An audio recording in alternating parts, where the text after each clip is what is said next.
Oh my god. I started that and one of them days. One of those days. Is that better? We have sound. Snap keep. Right. I think that I just go for a charter course here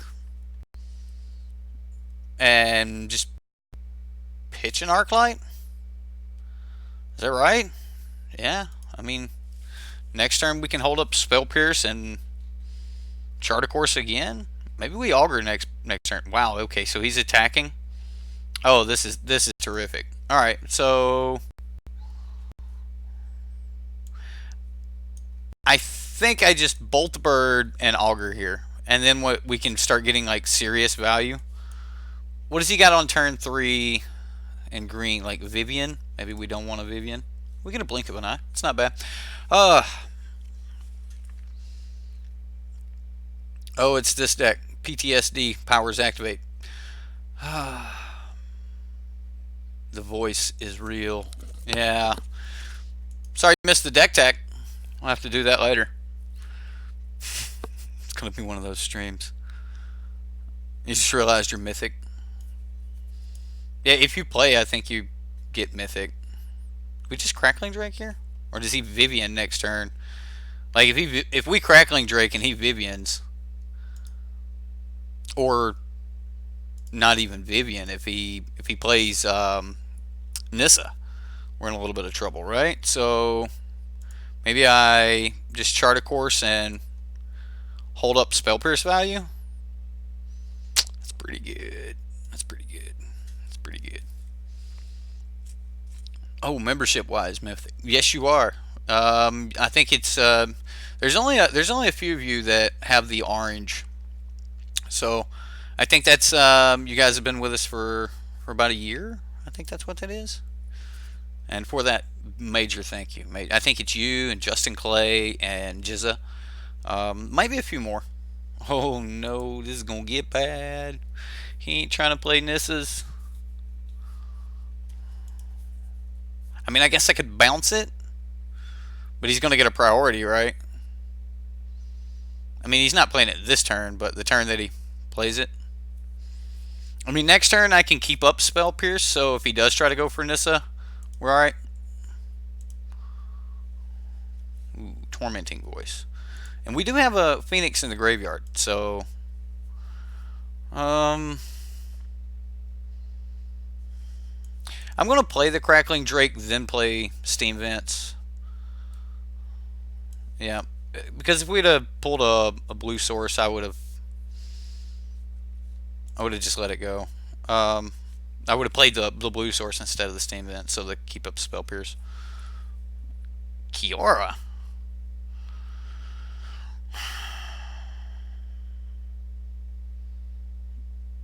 Do we just Spell Pierce it, so if he really wants it, he's got to pay for it? I mean, it puts another spell in our graveyard. I think I go for it. I'm going to start losing value on these Spell Pierces anyway. I guess I could throw them away. Like, was making him spend 2 more mana for that better than just throwing it away? I don't know.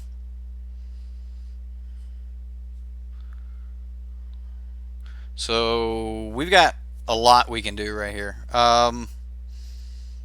It's Tormenting Voice.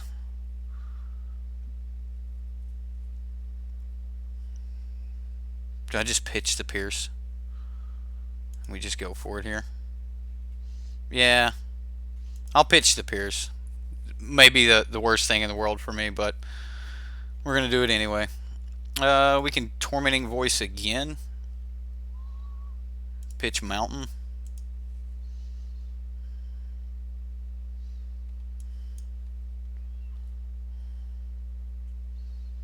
You know what? I don't want him to draw another.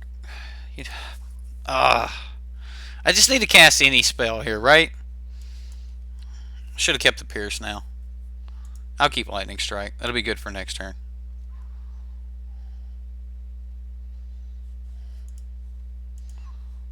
And then we just kill Kiora. I mean, it'd be a big. Well, he's got reach, right? So he gets to save it. Okay.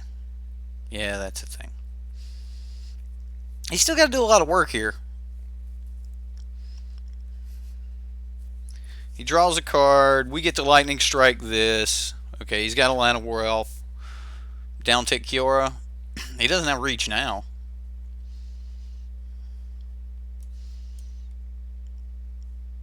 I mean, this is better than a bird if he's got creatures, right?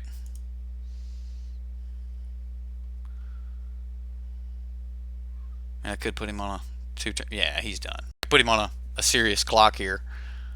Just a two-turn clock and go. I can just bounce whatever else he plays. Yeah, pretty sweet. I feel bad for him. Decks like this is what keeps you off Arena. Yeah. We had to go to the dark side, though. Ooh, Captivating Crew. It's a rare. I'll take it. We had to go to the dark side. Like, everybody wants Arena content. So, apparently, like, as a streamer, I need to stream more Arena content. So, we're on Arena. Here we go. Got to get to Mythic before we can do everything else. It's like our first quest in Arena. You know, get to Mythic. Personally, I think if you do not have a collection, you should not be grinding Arena, and you should be grinding. We can keep this. Tormenting Voice will get us there, right? Turn 1 shock. Hello. Well, hello. Nice. Someone actually said hello. Skylar, welcome, sir. You've now got a ton of emojis. Thank you very much for joining. Were you just? He was just waiting on Arena content. He's like, you play Arena? Maybe. Thank you, Skylar. I appreciate it. You're awesome. This deck needs a Pirate's Pillage. Looks like we're against Merfolk. I'm definitely going to hang on to that shock. Ooh, and a Lightning Strike. Well, I'm not gonna, like, if he just plays Island, plays this next turn, I'm kind of okay with that, right? I really just want to look for a blue source. So, opt. I don't know. Maybe it's Chart a Course. If I get one blue source, I'm really going to want to look for another, aren't I? Alright, yeah, I'll get rid of Chart a Course. Opt's more mana efficient if we do hit a blue source for next turn, so that we can play Lightning Strike and Opt, or Lightning Strike and Shock. So I think Opt's more mana efficient.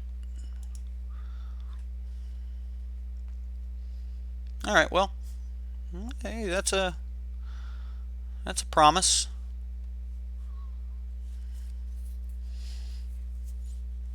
What can he do for having a Merfolk? Not a whole lot, right? We'll see. Plus, like, we can play around Merfolk Mistbinder, because if he plays that, it doesn't grow that much. I think I still shock this here and just stop damage. I mean, I wanna keep him off of creatures, right? Not like he's gonna have a Kiora. Deep Root Waters. What a thing. Those little hexproof thingies. I'll keep that. Another Opt will be fine. Oh, look, another Opt. How about that? I'm just going to go for the Drake. See if we can start pushing a clock. I mean, he's going to be trying to cast Merfolk. I don't think there's Merfolk that have Plummet on them.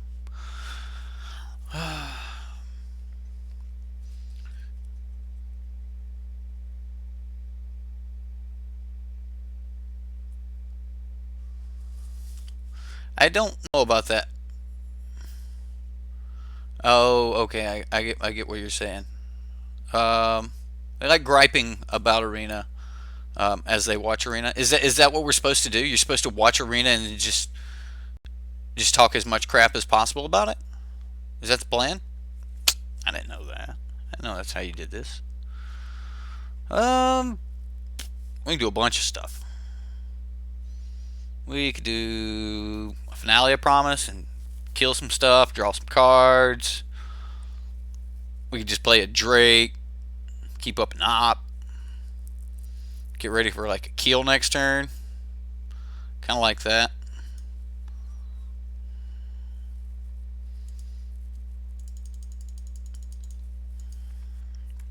So we need to get to what, 8 spells in the graveyard to kill here. The more promise of finales I put in the deck, the less I like Drake. But this is okay. All right, this is gonna hurt a little bit. Crackling Drake, don't want that. No, let's get more spell action. Ooh, that's good. That's good right there. That right there is good. Cause we just kill this thing. Oh, J Bear. He's just got this one that he's like, I'm getting in. Well, we'll block here. We take 4, 5, 6. Sure. Hurt. Oh, there was another 2/2 swinging. Alright, well, we can do a bunch of stuff. I can shock and lava coil. Alright, so the first thing we're going to do is we know we're shocking this.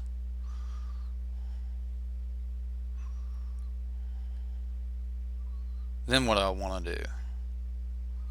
Just play an auger for a blocker? Right? Auger and then op? Maybe we find another shock. Spell Pierce. It's probably still bad. Oh, I had the kill. I wasn't supposed to auger. I was supposed to lightning strike. I'm sorry, guys. Wow, had the kill there. Yeah, if I would have just lightning striked instead of auger, I would have just killed him. Alright, well, since I can't do it all in this turn, there's no point in swinging all out still. No point in compounding the mistake. Lightning strike to the face and attack for the win. Yeah, I missed it. Derp. Yeah. I was so worried about trying to stay alive. I could have shocked him, lightning striked him, swung, and it would have just been over. Yeah. We had 5 in burn, so not my day. It's been a long weekend, and now I gotta fix a sprinkler system. So we're gonna play some magic and then just take it from there. Fat Ninja, what's up? What's up, sir? What's up, dudes? There might be some ladies here. You don't know. Might be. We have Augur. Augur help us find what? Man, this hand looks weak. Although if I'm playing against Esper, this is the bomb diggity. I said that. I'm sorry. That is not Esper. Guess we just come in tap. Augur's a good blocker versus red deck though.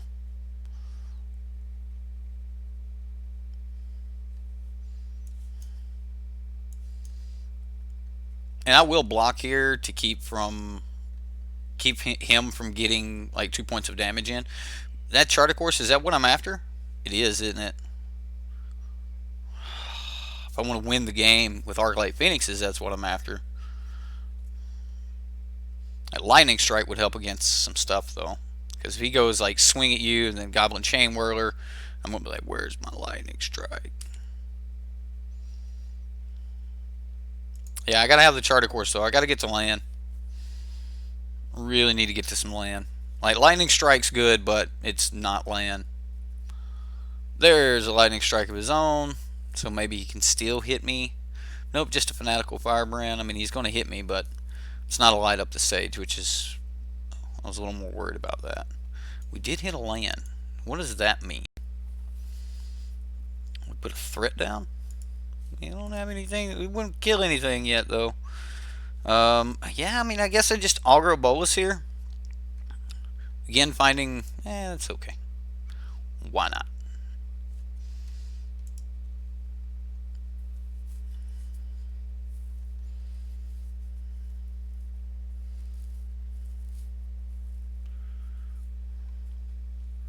Skewer the critics. I can keep that alive. I would trade it for both of these dudes. And getting that value out of Spell Pierce right now seems great. He didn't swing? What does that mean?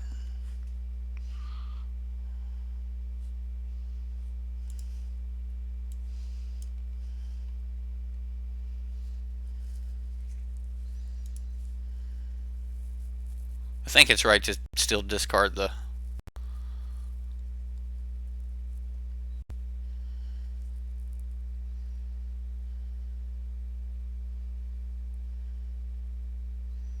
I'll just pass.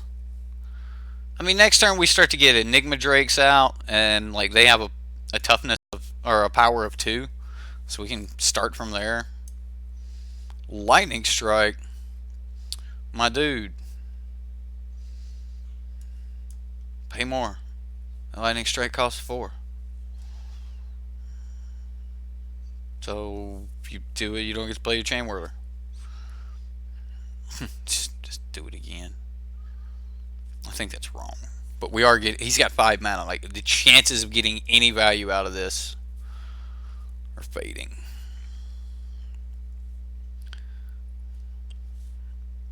Although I'm starting to get value for these Enigma Drakes. That looks pretty sweet.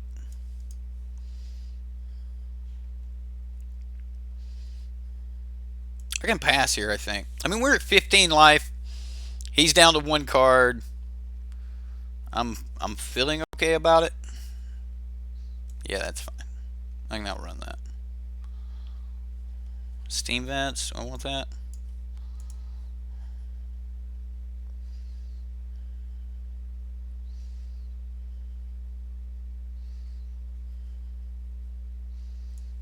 Do we play this? We play this. Alright, so we've got 5 points in hand. That'll also be, so that'll be 5 plus 7. Alright,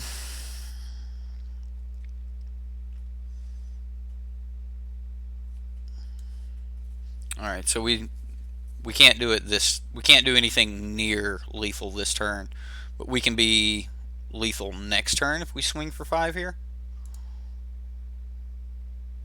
I mean, I'm going to do this during his upkeep anyway, so might as well do it now. Get that extra point of damage.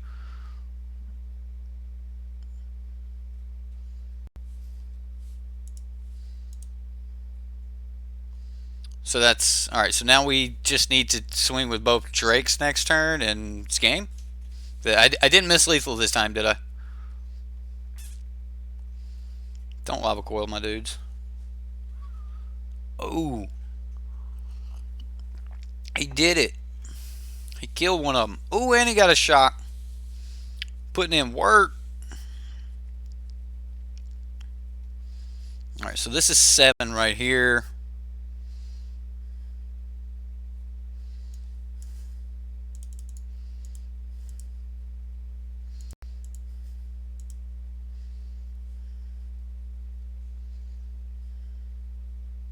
No blocks.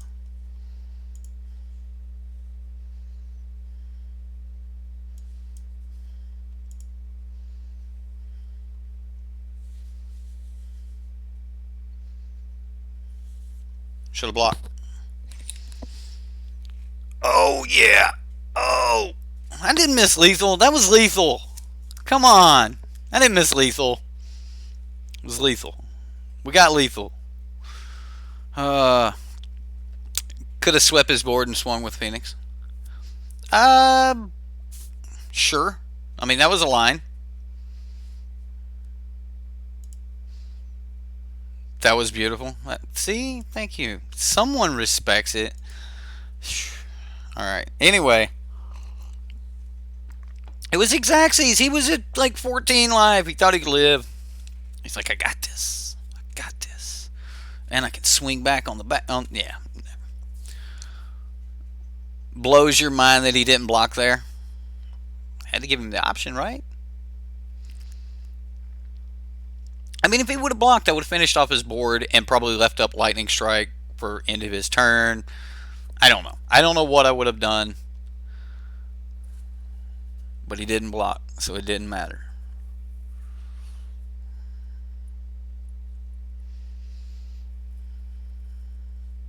No, I don't want this hand. We need our opponent to make their decision so we can make ours. It's a card. Or it's a set of cards. 6 cards. It's a good sorcery to have in the graveyard. Might be a really good sorcery.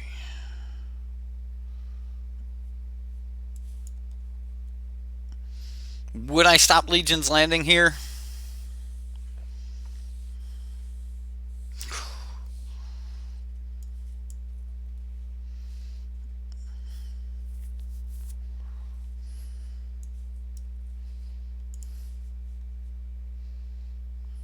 I gotta do it now, otherwise it costs the extra mana, and I want to keep up Spell Pierce for a History of Benalia. That's an Untitled Vanguard though, so it's definitely not a History of Benalia.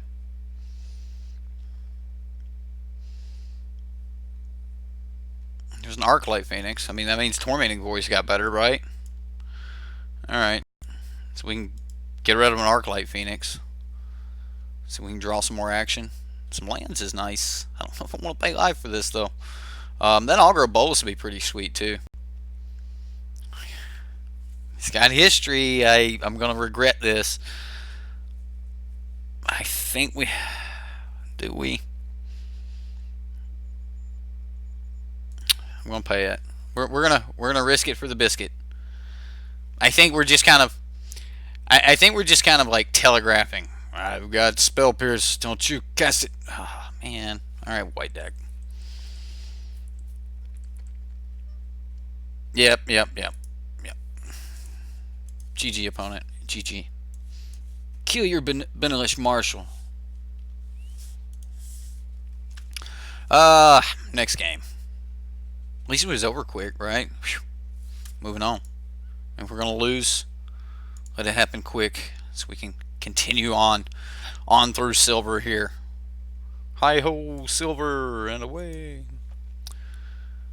I guess I would run, like, if we're really worried about the mono white deck. Like, the deck's kind of tailored to fight against red deck right now. Although, it's just trying to outrun red deck in most cases. Like, the four power, or 4 toughness creatures are great against red deck. And that's kind of what I wanted for this. Like, I figure I'm going to play against more red decks in the lower end of the bracket and then start facing more Esper as we get up. I'm keeping this hand. I mean, we can just always Lava Coil and start opting if we need to. Blue Source on one would have been better, of course, but this is not the worst thing in the world.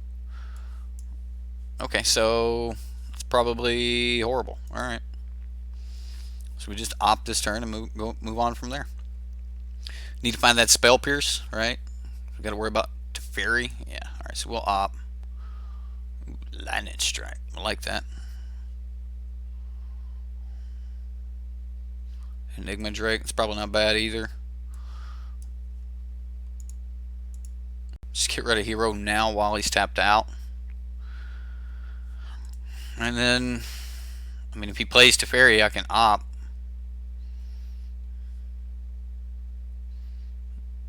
There's Thief of Sanity. It's pretty decent. I want land. Need land. That's a land. It's a blue land too. That makes that actually important. Well, we've got to get rid of Thief. And we get to get an Augur down this turn. Which I guess would be Teferi and then bounces Augur. That's not like the worst thing in the world. We'll just grab that op and go from there. Thought Erasure. What you taking? What you want? You want that Crackling Drake. Alright.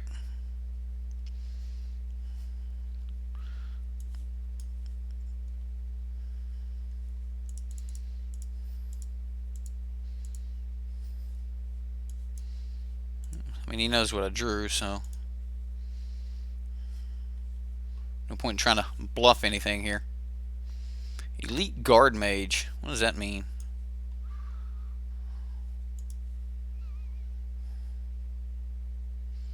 Watch me mess up and play a land. I'm draw a land and play it real quick so I can't discard it to my...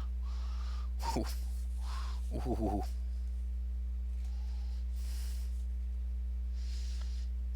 I want to kill the guard mage, but I'm not going to. Getting rid of lava coil. He knows about the lava coil. He doesn't know about those.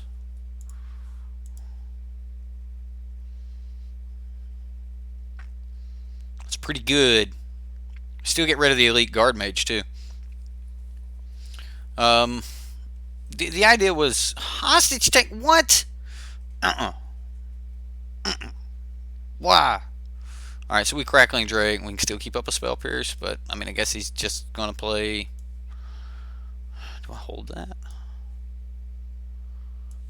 I mean, I can play this. See what else we draw. Another land. Okay, well, I don't have to hold it.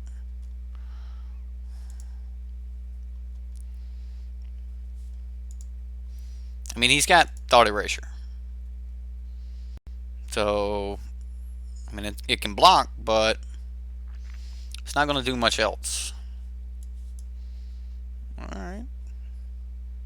You can make it a little bit bigger.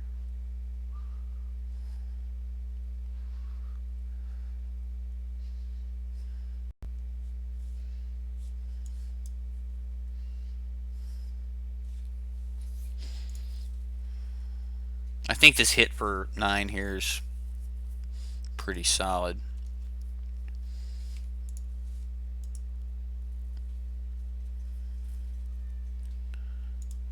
I mean, if we spell pierce and then draw like any spell off the top, we're pretty good. By the way, how do I feel about the possible flying keyword tribal deck being available next set? There's a new Thundering Drake being printed. What? We've got spoilers. Spoilers? Hey man, that ain't cool. You got to despark my dude. Was not cool. Was not cool. To fairy bounce my augur. Not to fairy bounce your. See, I can't let the fairy resolve because then he can bounce a hostage taker. Ah, fine. Counter the Teferi. Card off the top that's worth it. I got a Drake in here. Do I got a Phoenix? We haven't hit a Phoenix this game, have we? Oh no.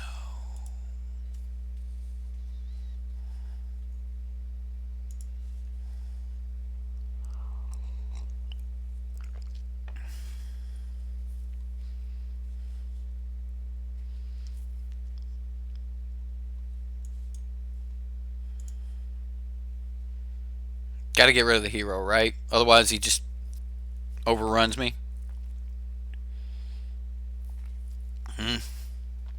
So I know how ley lines are coming back. So do you know if ley lines are really coming back to standard? I don't know yet, but this is just it's just normal live stream, so we'll just pull that up. We'll look at that. Give me a second.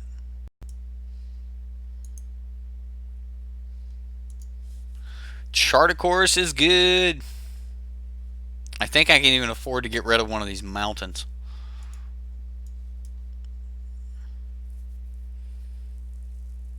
So like I don't have to swing first. Ooh.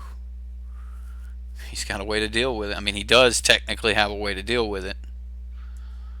Is he going to start down taking Teferi to deal with it?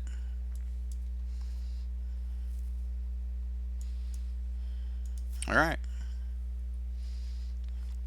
I mean, I can't swing in with Augur. He'll just block. I assume he's got like Kaya's Wrath or something. Or he's just going to mortify it, maybe. Despark it. Thief of Sanity. Seems like a thing.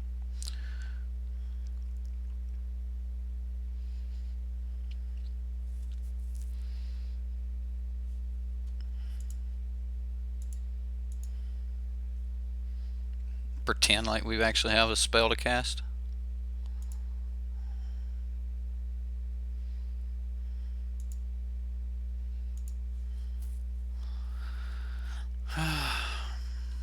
Good old bluffing tactics, alright? Oh, come on! Really? Really, deck?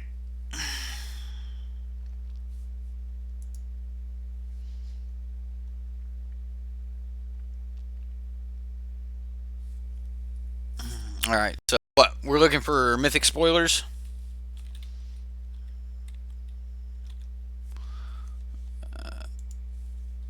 Time Reveler. Bounce Augur. Bounce the Augur. Don't do it. Yep, you got me, dude. So we got a few cards spoiled for 2020. All right, cool. It's actually a lot more cards than I expected spoiled for 2020. Woof. Disfigure. Target creature gets -2/-2 until end of turn. 1 black mana. Instant speed. What?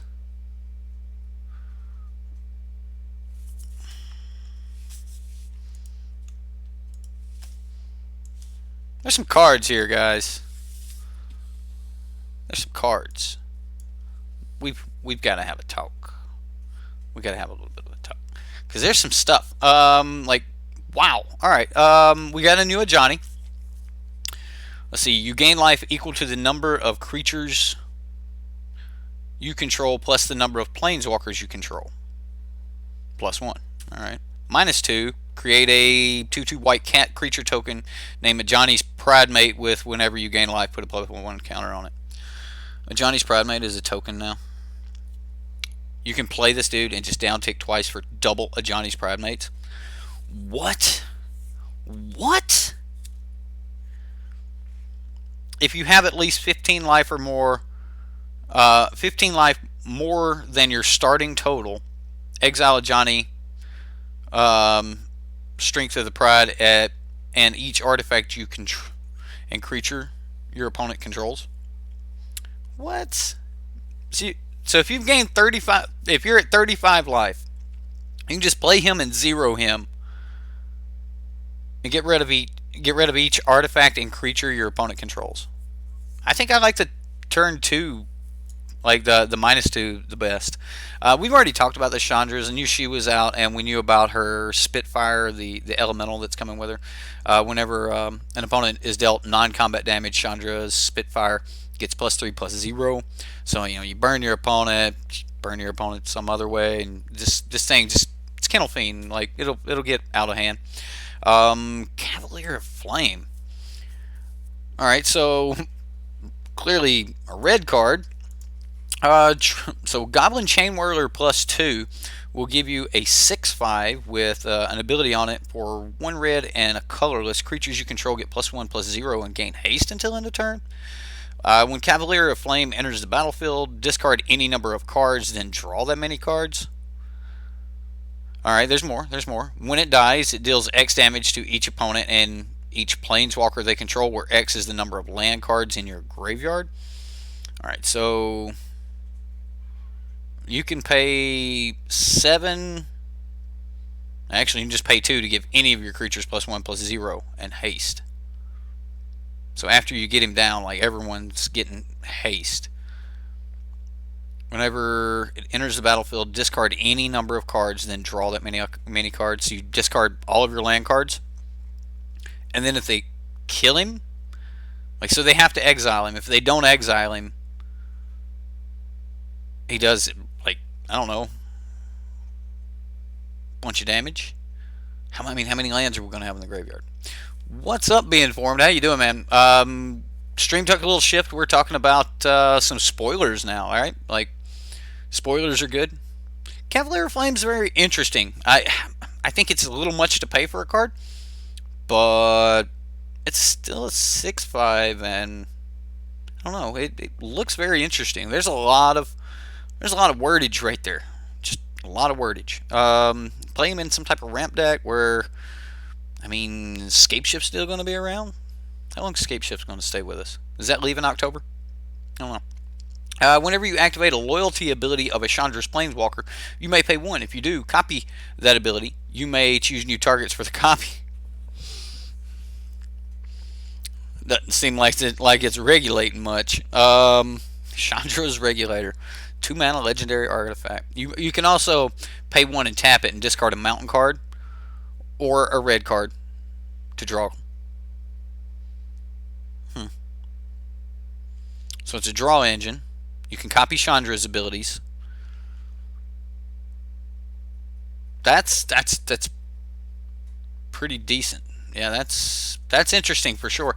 Chandra's Ember Cat, another elemental. Man, all right, so we got some sweet elementals.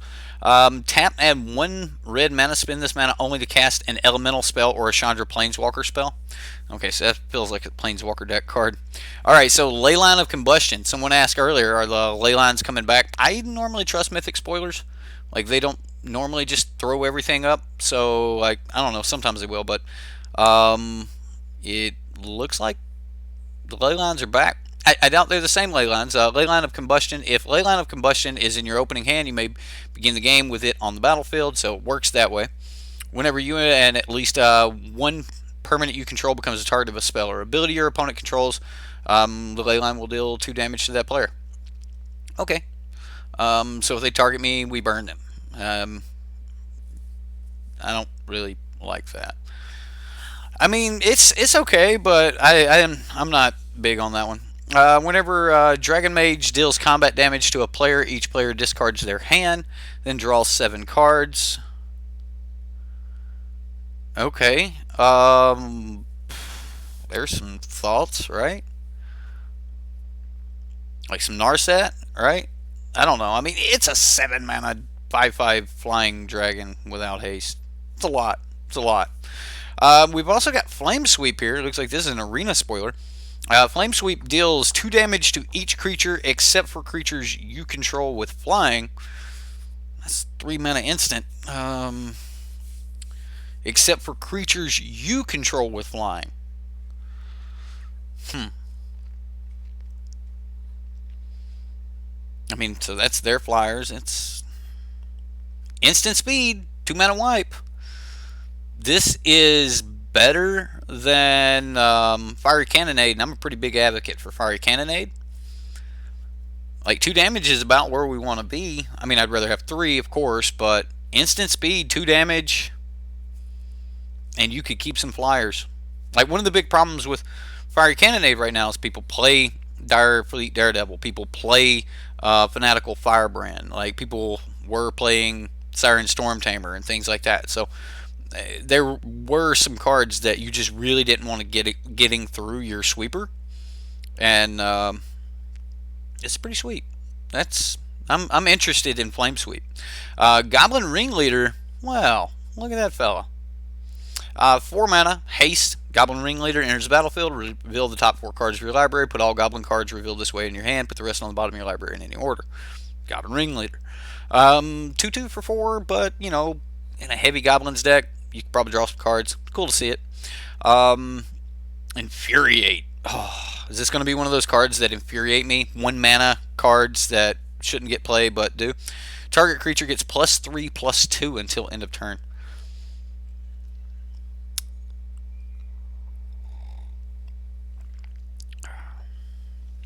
Seems fair costed. If it was green, it'd be what, +3/+3? It seems like red usually loses on the toughness, but normally gains something else. It's probably not bad. And having this in a feather deck is probably going to be broken. I don't know. It's pretty good in feather. I mean, yeah, right. It's almost a giant growth, but since you're not quite a giant growth, and you're in red, like, so to have giant growth in red means you just lose toughness, or is the loss of toughness meaning you should gain haste or trample or something? I don't know. The vanilla rating on the card seems okay though. Like 1 red mana, 3/2. Move on. Yeah, that doesn't seem horrible. All right, Dread Presence. My bad. Dread Presence. 3 and a black. Nightmare. Ooh, I like nightmares. They're normally pretty cool. 3/3 Nightmare. Whenever a swamp enters the battlefield under your control, choose one. Ooh, modal for playing mono black. You draw a card and you lose a life. I like this card. Dread Presence deals 2 damage to any target and you gain 2 life. I like this card. This card's good. All I gotta do is play a swamp, right? So, okay, so alright, so let's say you want max value out of it. You have to play it on turn 5, or you need to have some type of ramp.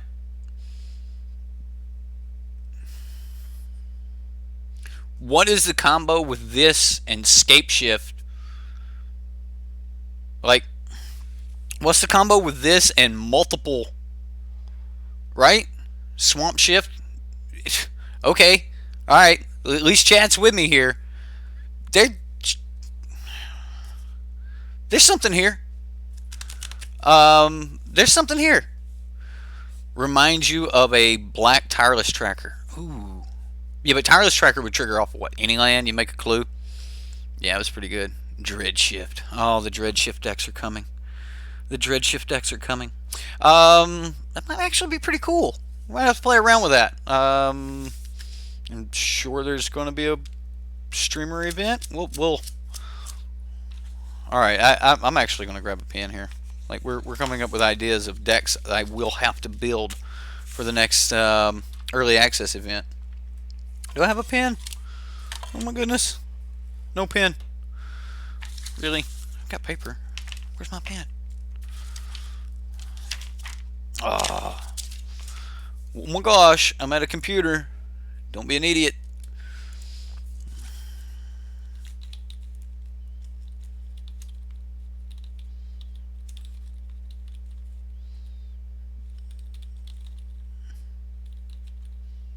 What is it? Dread what? Dread presence. Alright. Move that. Let's get that out of here. We don't need to see that. Y'all don't need to see that. You need to look at cards. I want to pick these up. Scheming Symmetry. That's pretty cool. Another 1 mana spell. I like 1 mana spells. 1 mana rare at that. The art on it is... The art's sick. I like that. It's pretty cool. Search.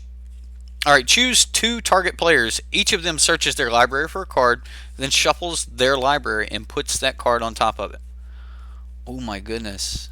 In Commander, and you're playing like 4-person Commander, and you've already got an allegiance with somebody, you're like, alright, look, I'll go get this thing to stop the thing he's going to do. You go get the thing to stop what he's already done. And, oh man, that's good. That's good. And then, like, the other person is just left out, right? Disfigure is pretty cool. I like Disfigure. We normally have to settle for Dreadweight, right? Like this is rare that we get something like this in Standard. This is pretty good. Instant speed, 1 mana, -2/-2. I mean, I remember playing Tragic Slip. Granted, a Tragic Slip had a lot better upside. I mean, -13, -13. Seems like that's pretty good, but Disfigure's still a card, right? Scheming Symmetry may or may not even see Standard play. It's going to be dumb good for 2-headed giant events. Yeah. I don't expect it to see much Standard play. Hey, we'll both go get the perfect card. All right. What card? Oh man, a Scheming Symmetry deck would be great. Can you imagine the event? Have an event. There we go. Wizards of the Coast. If you're watching, the sideboard MTG event needs to be a scheming symmetry event. Every turn, both players, or at the beginning of your upkeep, you get to go get a card out of your deck and play it, and just see who can have like the most answers. Right? All right. You like whoever plays first plays, and then you have to answer. That would be a sick event. Sick event. Anyway. 6 mana Thought Distortion. It's like the Duress guy got messed up. This spell cannot be countered. Another 6 mana spell that cannot be countered. Okay. Target. Use it and then mill your opponent. That's pretty good. Target opponent reveals their hand. Exile all non-creature, non-land cards from that player's hand and graveyard. I thought it was really good there for a minute. So you get to keep your creatures and your lands, and I get rid of all your spells, your other spells, for 6 mana. You can't stop me. Get rid of all your counter spells. Get rid of... I don't know, ladies and gentlemen. I don't know. I think I got Disfigure in the Obnixilis versus Nissa deck? It's possible. Yeah, well, it does seem good against control, but I don't know. You take all their planeswalkers. You take against control. You could be taking a bunch of cards. I guess this would be a bye bye Teferi. This would be a really interesting card if the meta forms into the right thing, right? Yeah, huge question mark on that. Like if the meta's in the right spot and we're just playing a ton of control decks out there, then this would stop that, right? Black decks would be able to go no control, but you still got to live to 6 mana to be able to cast this before they played Little Teferi, Narset, Big Teferi. Like this still comes after all of that.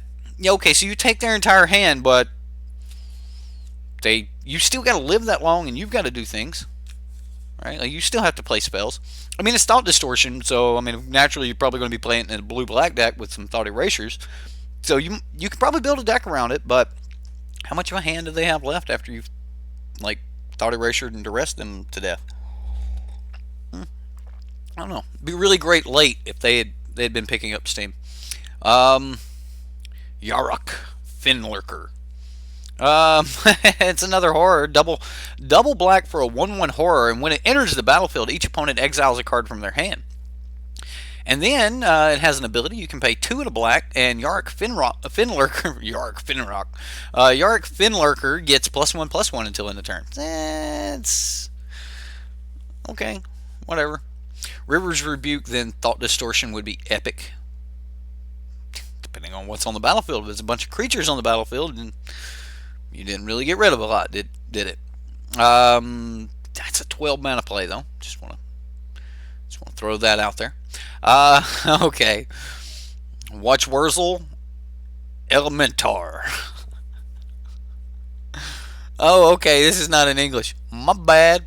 Watch Wurzel Elementar. You can pay 5 and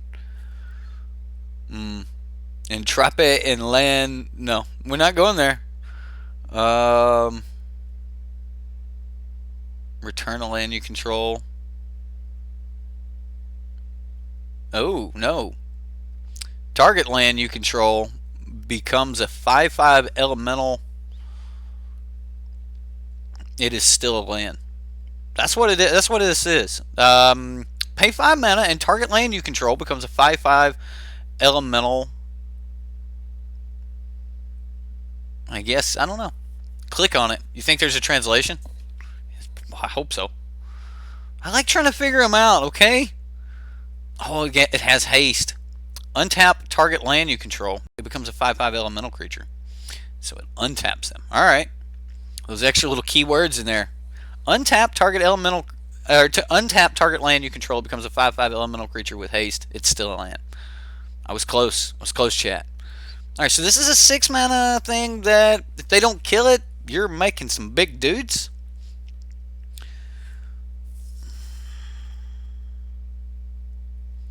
So you could run this with Nissa, right? Hear me out. Okay. Yeah. Okay, so somebody else is on it. So you can make a creature into, yeah, like you can make a creature into a 3/3. You can't make a 5/5 then make it a 3/3, I don't think, because of the way Nissa is worded. So you could make it into the 3/3, and then you could make its base power and toughness into a 5/5, and then you would have a 5/5 with 3+1/1 counters on it that's still a land. But the other way around, I think Nissa says target non-creature land, so you can't pick one that's already been done. So yeah, you can turn your lands into 8/8s if you sequence it right. Yeah. Thanks, Madness. All right. Thrashing Brontodon reprint. What? I mean, Leyline of Sanctity. You have hexproof. So yeah, these are the actual Leylines. Oh my goodness. I just didn't recognize the red one because it's horrible. Silverback Shaman. Trample, and when it dies, draw a card. 5 mana, 5/4. I mean, it's got trample. and it draws a card when it dies. So I'm gonna say, and like the power passes the toughness test or the vanilla test, but the toughness does not. So I mean, we are getting trample. It's okay. Leyline of Sanctity, you can start the game with Hexproof. If it's in your opening hand, start the game with Hexproof. Or do we try to figure this one out? Ooh, it's an Elephant Cleric. Wow. All right. So we got a 5 mana, 5 and 1 black for a 4/6. That. Oh wow. Champ de Bastille. That's how you say battlefield. This has got to be like French. All right. I'm not even going to try because like when this enters the battlefield, you something I don't know. When it enters the battlefield, you may have your life total become equal to the total toughness amongst creatures you control. Okay. And you could pay its converted mana cost again, and it gets +X until end of turn, where X is your life total. There's another 12 mana play here that you could do. You know, you play it, trigger on the stack for it entering the battlefield. You increase its toughness. When am I going to play the new Deb's Budget Infinite Combo deck? Well, I want to play the Subscriber Sunday decks tomorrow. I don't know. Depends on how well the arena grind goes, I guess.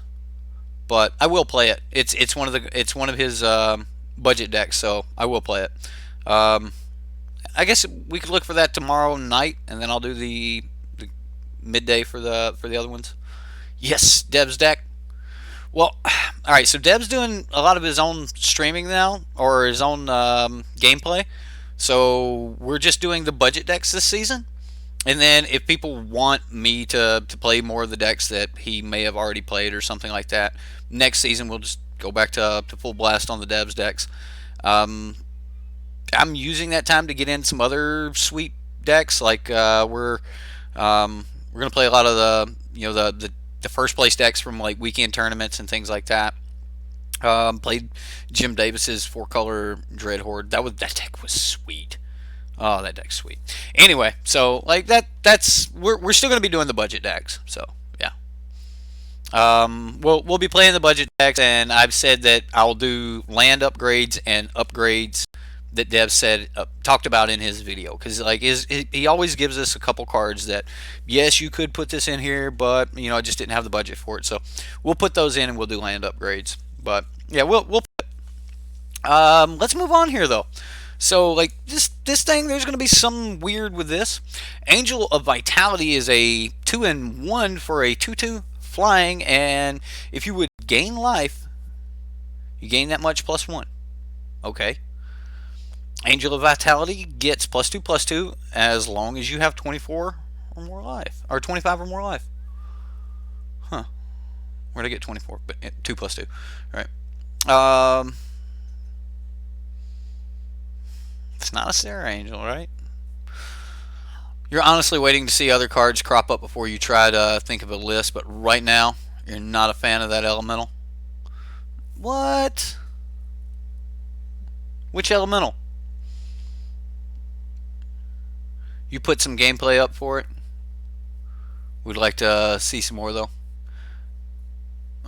You think the new Ajani could be a nice piece with Tail? Maybe. Some other high toughness cards.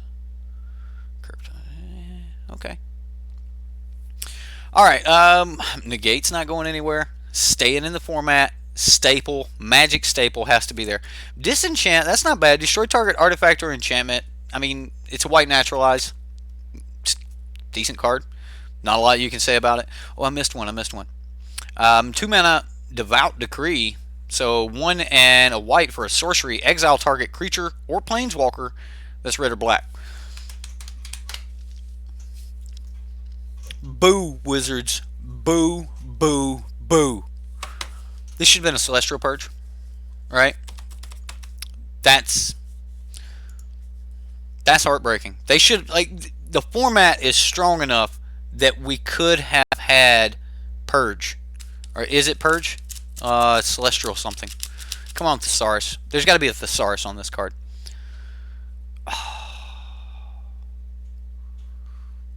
All right. White's copying green's homework a lot lately. There's a card out there that is like really close to this card. I want to say it's Celestial Purge or something like that. And that's what this card should have been. Chat, somebody help me out. What card am I trying to come up with? One moment, please.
All right, we're unmuted. Okay. A little bit of a linking issue.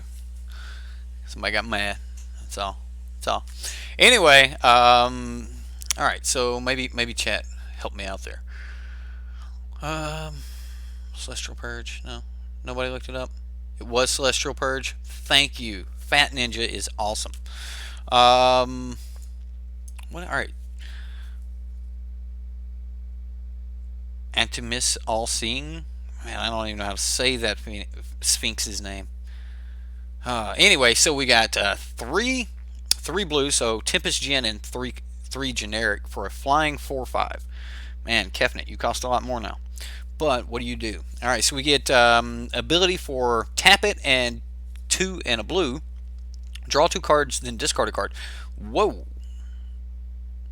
Tormenting Voice every turn, or no, Chart a Course every turn. You draw first, then you discard. So Chart a Course every turn, like a non-attacked Chart a Course. All right, and then whenever it deals damage to an opponent, you may reveal your hand. If cards with at least 6 different converted mana cost are revealed this way, that player loses the game. What? So if you have 6 different converted mana cost in your hand, Atempsis. Alright, Atempsis All Seeing. Got it. I hope that's right because that's stored now. It's Atempsis forever. Anyway, y'all's brains work that way once you finally.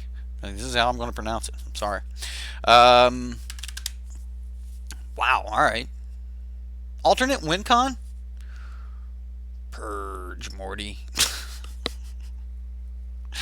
All right, so Aether Gust, one in a generic for an instant speed. Choose target spell or permanent that's red or green. Its owner puts it on top or bottom of their library. Okay, that's interesting. So they're forced to draw it again if they put it on top. If they put it on the bottom, it's buried. Not technically buried, but tucked. They get to choose if they want to go on top or bottom. It's conditional only versus red or green. So we're seeing that again. Like we're seeing more of the Celestial Purge type cards. Where red black. So Aether Gust for red green. All right, we've got negate, counter target non-creature spell, just standard staple. Some light speed, Tempsis. What? We're going turbo jank, dudes. Oh, maybe. I don't know. I don't know what y'all got going on. Octoprofit. Octoprofit. Generic, 3 generic and 1 Octoprofit. For an octopus, maybe relevant if we see some of those Aether Spout type cards where, remove all non-Leviathan, Snake, Octopus, and that type of thing. Enters the battlefield. You get to scry 2 for 4 mana 3/3. I'm not impressed. 4 mana 3/3. Unsummon. It's a card. It's a card. Usually means a lot that there's unsummon in the format, but we haven't been playing it much. Kaikar. Kaikar wins Fury. Kakar. That's Kakar. It's Bird Wizard. Kakar. Flying. Whenever you cast a non-creature spell, create a 1/1 white spirit creature token with flying. Sacrifice a spirit. Add 1 red. Kakar. Yeah, it's Kakar. That is it. I don't care. I don't care what the pronunciation is going to be. Yep. You're gonna read its name as Kikar. Kikar. Okay. Yeah, Kikar is fine, but it's Kakar. Get it right. Kaikar. Kaikar. You wasn't giving a phonetic spelling. You was just asking him to read it, and you misspelled. Yes, Merfolk gets unsummoned back. It should be Vapor Snag, but whatever. Is Vapor Snag too powerful? It's a pretty good card. Unsummon plus 1 damage. Vapor Snag's the broken version of unsummon. So, Kakar here looks pretty sweet. First off, it's going to just every time you cast a non-creature spell, you're going to make dudes. We see from Saheeli that that's a thing. This will at least put something else on the battlefield that can pressure your opponent. And you can sacrifice spirits. I guess they're going to Moment of Craving or something like that. You can always just sack them to make 1 red. It's an instant sack outlet, but only for spirits. This could be interesting, guys. There could be something around Kakar wins Fury. Alright, so Renee. Is that Renee? Renee? Renee, Angel of Rebirth. Alright, so Naya and 2, Legendary Angel, 5/4. Flying other multicolored creatures you control get +1/+0 whenever another multicolored creature you control dies, return it to its owner's hand at the beginning of the next end step. Okay. I mean, that's pretty big. Yeah, Kakar's got merit. There's something there with Kakar. That card looks like it'll be useful. Even if you're just using the red mana to fill in the generic mana. Okay, so Renee, Angel of Rebirth is the buy a box promo. Ren. Whatever. Call her Renee. That's not how you spell it. Anyway, Corpse Knight. Anyway, y'all probably can't even understand. I think that I'm saying 2 different words when I say Renee and Renee, but you probably can't hear it. Like any spirit, yeah, you could sacrifice any spirit to make 1 red, and to avoid them from getting 2 life from casting something at it. Yeah. Anyway, you guys really like the Kakar, right?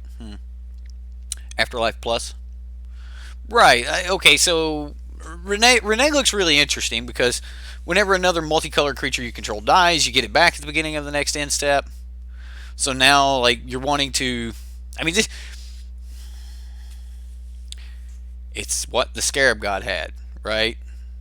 So you got to kill it during your end step so they don't get it back for the whole next turn, which means that puts emphasis on instant speed kill in I don't know. I don't know how that'd work. It'll be interesting. Corpse Knight, we're moving on. This is a 1 black 1 white Zombie Knight. Yes, more Zombie Knights. I'm all about this. Whenever another creature enters the battlefield under your control, each opponent loses 1 life. He's black and white. Come on, it should have been a should have been a drain. You gain 1, they lose 1. It should have been a drain, but that would have been broken probably. Whenever another creature enters the battlefield under your control, each opponent loses a life. So it's like Soul Sisters, only in the other direction. It's pretty decent. I mean, that's like fits right in with the rest of the knights. I mean, one of like Knight of Grace and Knight of Malice. One of them wants black, one of them wants white. This fills the gap for both. It's another 2 mana knight. It's a 2/2. So I don't know if it falls in on the curve with History of Benalia. I mean, I know we're only going to have those cards for a couple months, but there's some interesting stuff there. Other elementals you control get +1/+0. Here's your elemental deck, guys. We got a 2/2 for 2. For Gruul colors, you get Creeping Trailblazer. Other elementals you control get +1/+0, and you can pay 4, 2 generic and Gruul colors. Creeping Trailblazer gets +1/+1 until end of turn for each elemental you control. Okay, seems okay. And what, Empyrean Eagle? Empyrean Eagle? Empyrean Eagle? Flying, other creatures you control with flying get +1/+1 for 3 mana for a 2/3. That's not bad. Favoring Winds is still going to be in the format for at least a little while. Yeah, maybe there's a lot going on here with the flyers. Like you guys are talking about flyers, so all right. So blue white spirit decks splash red. Yeah, blue white spirits. I mean, because this is a bird spirit, which means like if you're going to use your unclaimed territory, you can call bird with the second one, and then that would help. Or wizards, I guess. Because this is a bird wizard. You're going to be running this because you want spirits. I mean, this creates the flying spirits. Seems good. Sorry, you're stuck here. Well, I mean, this doesn't hurt your spirit plan. Ironroot Warlord. So Simic colors in 1 for a Tree Folk Soldier that's star and 5. Let's find out what star is. Ironroot Warlord's power is equal to the number of creatures you control. It seems very Simic. I like that. And you can pay 5 and make a token. Make a 1/1 white soldier, which would then buff this, so it doesn't seem bad. Any chance Ironroot Warlord sees play? Seriously doubt it. 3 mana though. Maybe? I mean, it's not out of this world, but 3 mana, 5 toughness? Oh, did I say Simic? I meant Selesnya. I'm sorry. I said Simic. I meant Selesnya. Simic is the next one here. So Selesnya in 1, Selesnya in 3 to make a token. It's very Selesnya. I like it. I like it. I don't know if it gets a lot of play or not, though.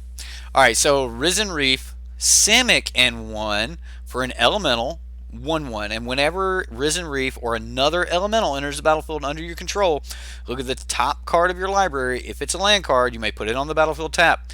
If you don't put it on the battlefield, put it into your hand. Elementals draw cards or ramp you. Teamer Elementals? Is there something there? Do I really want to spend 3 mana for a 1/1? I don't know. I mean, you could play Chandra, make 2 elementals. Does it seem Simic? Yeah, it seems a little Simic. Okay, so it should have been an Octocrab elemental, right? And then it would have been a Simic card. But it's just semi-Simic. It's still pretty cool. Yeah, I think Teamer could make use of this. All right, so Cryptic Caves is an uncommon land that they've shown us. Pay 1, sacrifice Cryptic Caves, draw a card, activate this ability only if you control 5 or more lands. That's not horrible. It ain't horrible. It's not the worst thing in the world. So, yeah. All right, well, those are today's spoilers, and I guess we just wait for more, right? All right, you guys ready to? That's right, we were defeated. Oh, the screen just reminded me of how miserable our defeat was. Redemption, here we go.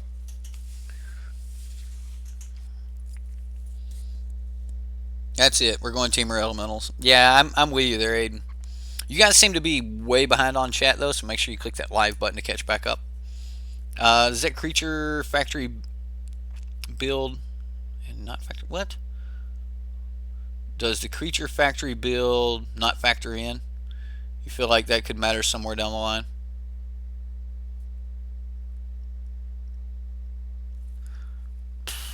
I think I got a mulligan this. Which card are you talking about, Fat Ninja? I'll keep this. Do I want that? Probably, and just discard the beacon bolt if we need to. Do I pay life here? He paid life. Maybe I pay life. I'll pay life. I ain't scared. I'll pay life with you, dude. You tormenting voice, and I may just like spell pierce it. I'll allow it. I'll allow it. Teamer Elementals during Dragons of Dragons of Tarkir and Zendikar. Maybe I shouldn't have opted first so that he didn't get extra information. I think I want this land.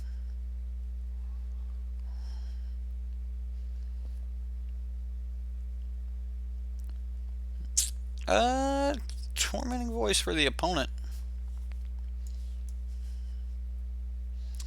Well, not a ton of action here for us. I mean, I could chart, of course, but I could also spell pierce a tormenting voice. So there's an opt.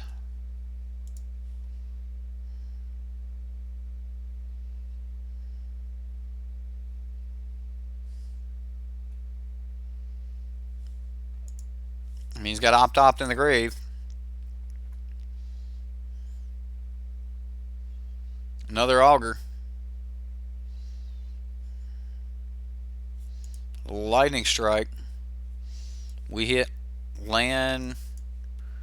Chart a course. Get rid of beacon bolt.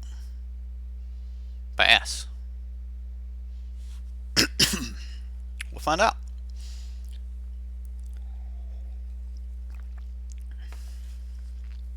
Ooh, does he want to chart a course here? That's a crackling Drake. The Drake doesn't 100% scare me here. We need to do some more stuff before the Drake's like really good, but he could have 2 spells and actually be able to deal with the Murmuring Mystic. If I wait 1 turn, I can guarantee that doesn't happen. Yeah, I guess I just pass. We can always lightning strike this turn, take out like an augur.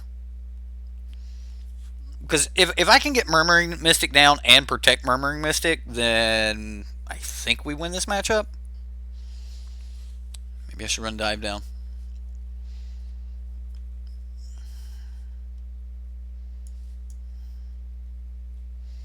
Alright, spell piercing this seems pretty decent. Because it'll make it much harder for him to like go off this turn. Like if he wants this to happen, then he needs to pay for this spell pierce.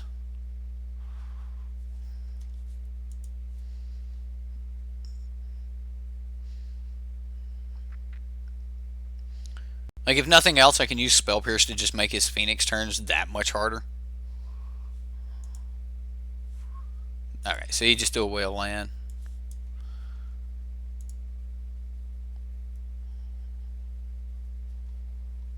And I just need to get some spells in the graveyard. Blink. Blink's not horrible.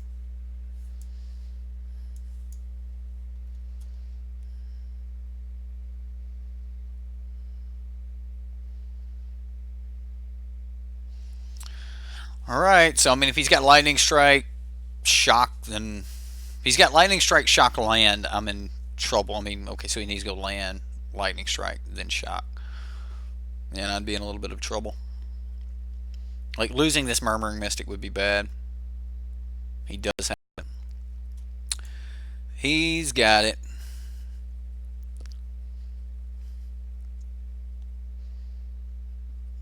He may not have the land. If he doesn't have the land, then we're doing okay. Although he could have a Spell Pierce of his own. Lightning Strike, Spell Pierce mine. I mean, I've got to go for this. I've got to go for the protection. Either way, we make a bird, which is not the worst thing in the world. These are not spirits. They're just bird illusions. Okay? You're not sacking these for red mana, guys. You guys want to. Alright, so I'll block here. I'm not going to block this and like jump into a shock for my death. That is all pretty decent. I think we opt here for something better to throw away, like a land. Enigma Drake. Almost just want to play Enigma Drake.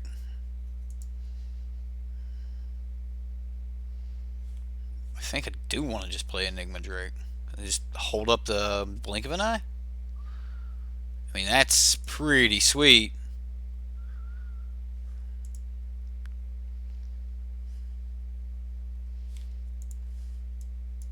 Getting in there. That's right. That's right. All this elemental support. Commander players. Yeah, I'd say there's a lot of people really interested in some commander elementals. But now we can't kick Blink. Do we need to kick Blink right now? Like this very moment? Does kicking Blink need to happen? Like, do we even have to cast Blink? I'm not sure that we do.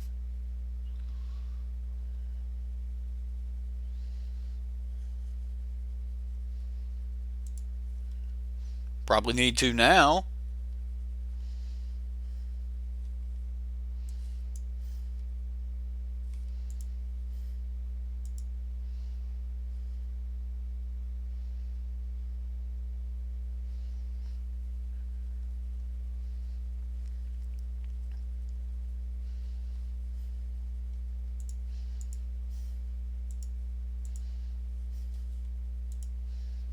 So just give up a couple dudes. Hope we draw some spells. Crackling Drake's alright. Crackling Drake will at least give us another blocker, and that's pretty good. I don't do it right now, do I? I don't. Because I still get the cast trigger.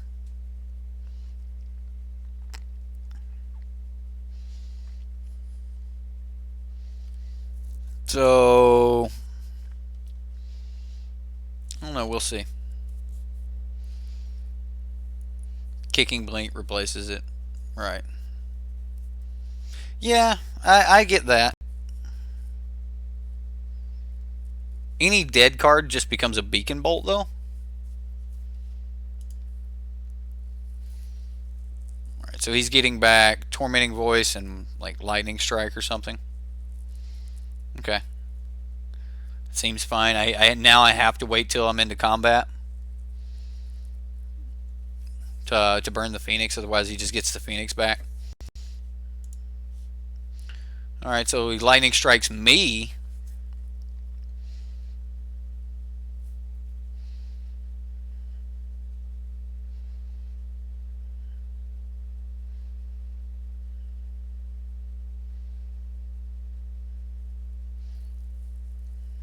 Another Tormenting Voice. There's another Phoenix in the graveyard.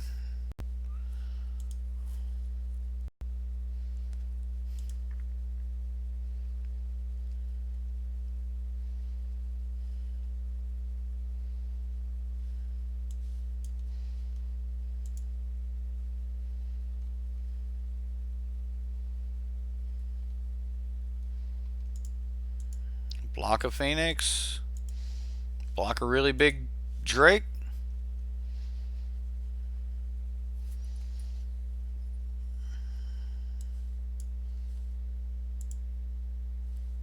Beacon Bolt, throw away plan. I like play an Enigma Drake, make another blocker.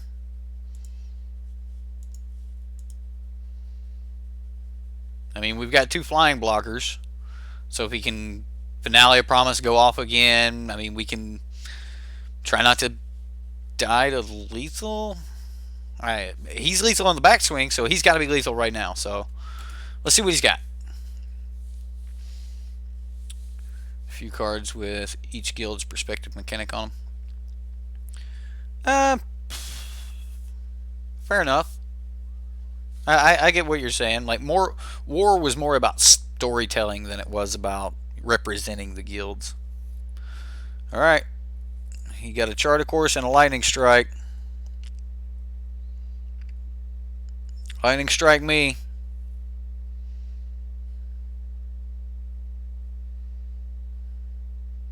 Do you get another burn?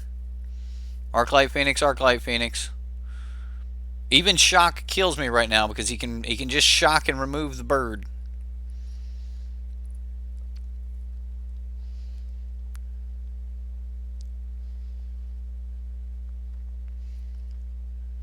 No burn and we live. Or no burn and he can't swing.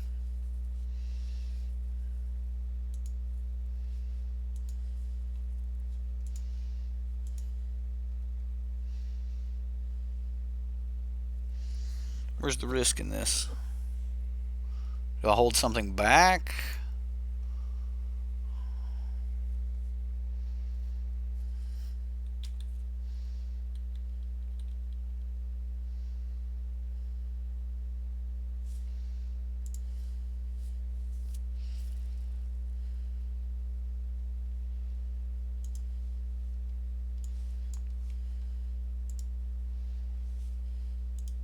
I don't think I was supposed to swing with this bird.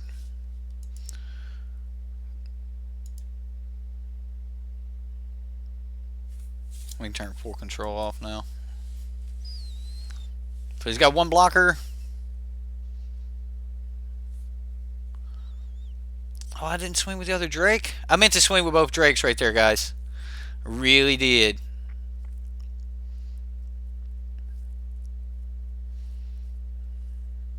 I may still survive. Maybe not. I don't know. Oh, I meant to swing with both Drakes back that turn.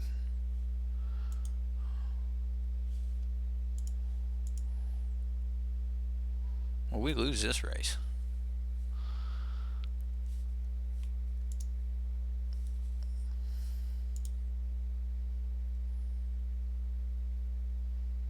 So he can't take either one of the hits, or he just dies.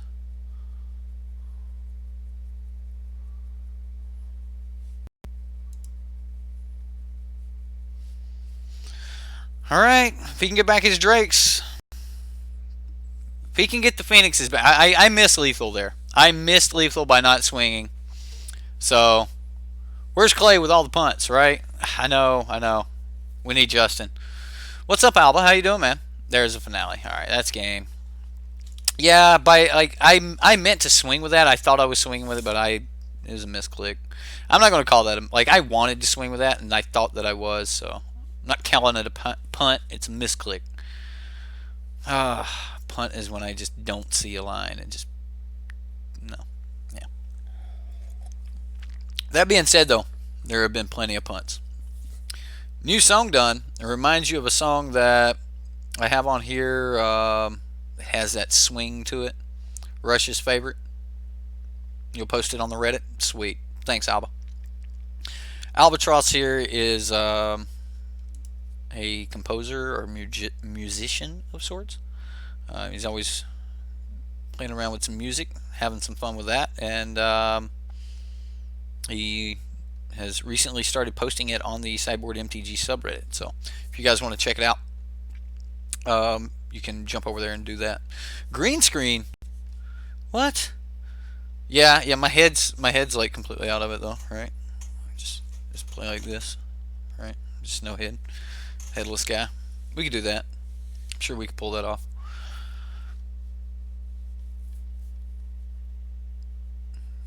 You make bleeps and bloops.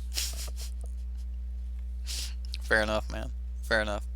Well, welcome to the stream, Alba. We just finished going over the new spoilers. So like, if you want to go back and rewind and check that out, you can. For those of you just tuning in, like Albatross here, we're playing a little bit of Arena because I have felt it necessary to start going for the Mythic grind. So I'm going to be doing that in the weeks to come. So you guys will see more Mythic or the grind to Mythic. Eventually, you'll see some Mythic play. I assume we get there. I don't know with these punts. I don't know. We may not.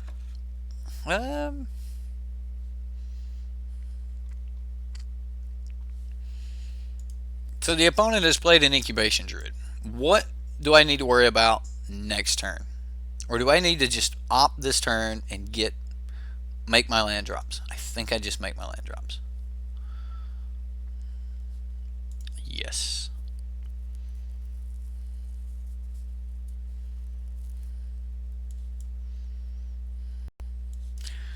That actually means I can still go ahead and play the Enigma Drake this turn. It's turn 5 that I really want to hold up the Spell Pierce. So you could have like Frilled Mystic or something like that, which I don't exactly plan on jumping into.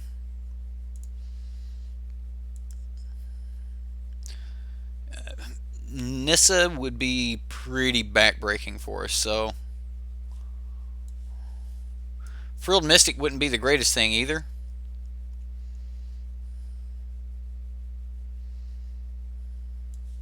I can still get rid of the Arclight Phoenix here because we can still keep up Spell Pierce. So even if he Frilled Mystics this, I'm negate. You got me, dude. I'm more worried about a Frilled Mystic. Did Val hit Mythic again? Yeah, it's like her third time. She doesn't go for like the percentages or any of that stuff, but it's not a Frilled Mystic, or it's not a Nissa, but I still have to counter it, right? Maybe I should hang on to that.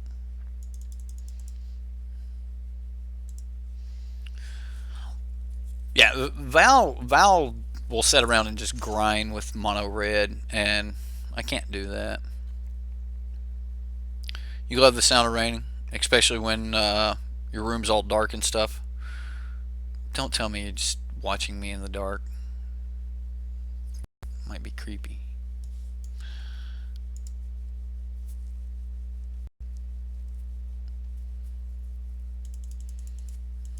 Well, I mean, we're definitely putting our opponent on a clock. We're technically on a 2-turn clock if he casts a non-creature spell, because I can always just dump the Spell Pierce into it. This might be the Nissa right here, but Nissa might be a little late. I'm going to make him pay for it anyway.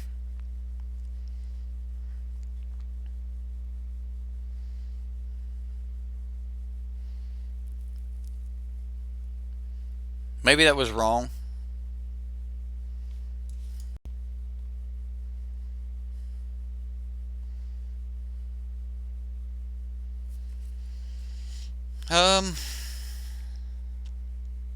He needs to cast another instant or sorcery.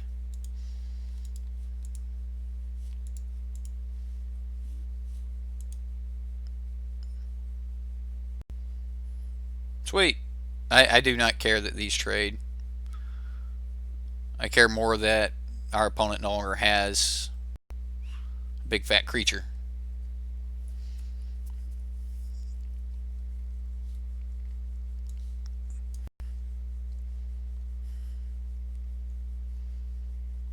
There be the Frilled Mystic.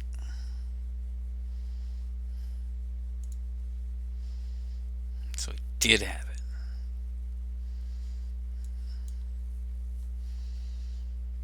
it. Alright, well, get rid of those 3 lands off the top. I am glad I cast that. Yeah.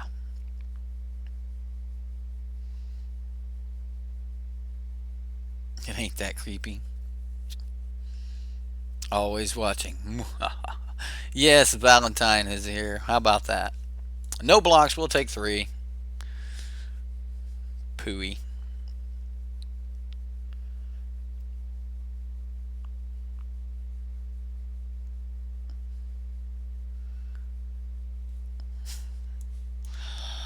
Alright. Charter seems good. Seems like value. Get in for 1.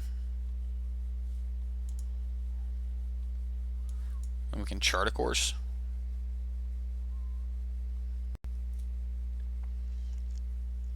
I made a mistake. So if I would have done all this pre-combat, I could have killed and got my Arclight Phoenix. Yeah. We could always just cast Arclight Phoenix as well, though. So that's also doable.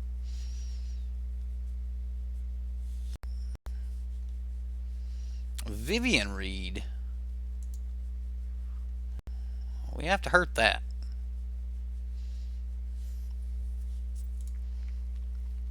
Can't have that killing our stuff. So if I lightning strike Vivian, alright, so we lightning strike Vivian, she goes down, and then we hit her with the Arclight Phoenix. Alright. I mean, I can't get him to lethal here, so I think I'm supposed to attack the Vivian.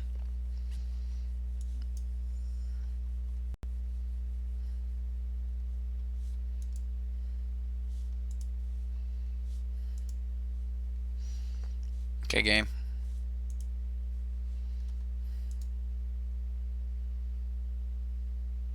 I think I hold on to the land so that I can discard it to a Beacon Bolt if I need to. If we draw something that's not land next turn, we can always play it. I mean, we've got some options. That just happened. Oh, I hate this deck.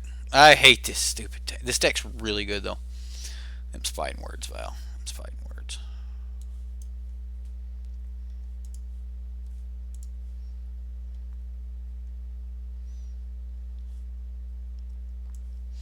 Well, I mean, it could get worse. We shock the Arclight Phoenix. It goes back to our graveyard, and then we chart a course and throw away a Beacon Bolt. Get back a couple Phoenixes. I mean, we're not exactly dead here. I mean, it could have gotten worse. I mean, that was a pretty decent set of draws.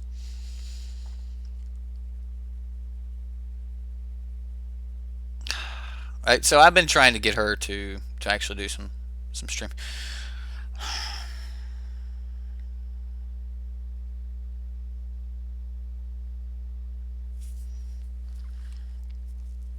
Opponent, you're really starting to irk me here.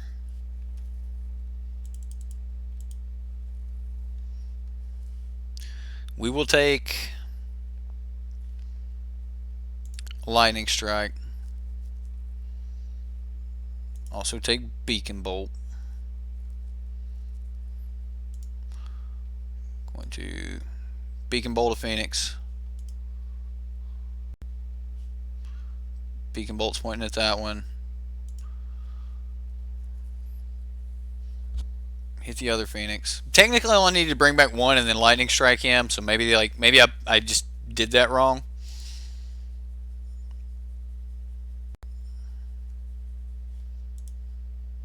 But I think it's right. Like I think that was the proper line of play there. We beat Squee. Oh, Squee. I should have put a shovel in Vivian's hands because all she does is dig for creatures and buries flyers. It's about right. We need one more win. One more win, we get a pack. Alright. We can do this. We can do this stream. After one more win, I've got to get the coffee. Gotta win. Gotta win me a cup of coffee. That's what I gotta do.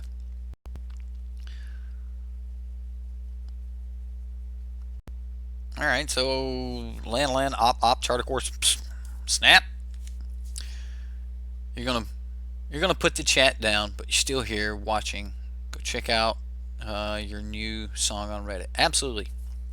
Go check out Albatross over there. So you guys do like chat on screen, don't you? Like it's a lot in the way. Like maybe I should be digging for land, but I really want this auger bolus, and then I can always chart a course. Yeah, we can do stuff. Yeah, I'll auger a bolus this turn, make him spend some stuff on it. So you guys do like chat on screen, don't you? Like it's fairly evident. I don't want to take life, so Tormenting Voice is good. We have what we want to discard anyway. How bad do I want Lightning Strike? Like, right, so if I Tormenting Voice and opt in the same turn, I'm gonna take the Tormenting Voice. Like, I would need Shock to really be able to go off here. But we can set up this next turn and then try to go off the turn after that, I guess.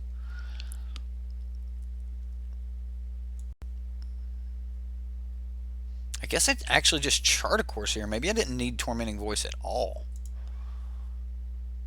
Although I could attack and get all the value. Just go for some more lands. I don't know. I think I'm alright here. I think we can just discard the Arclight Phoenix. Like I think any other play is just being too greedy.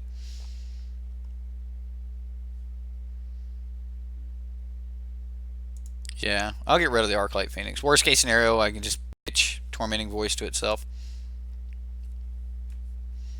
Doesn't seem horrible. How are we doing on spells over here? So we've got an instant and sorcery already. So I could technically just play Mountain and get my opt and chart a course back.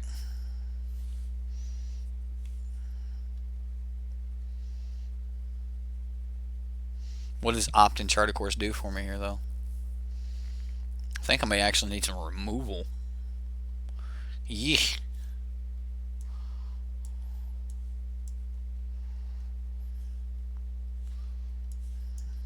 I guess we actually just create blockers here, and we just we take chart a course.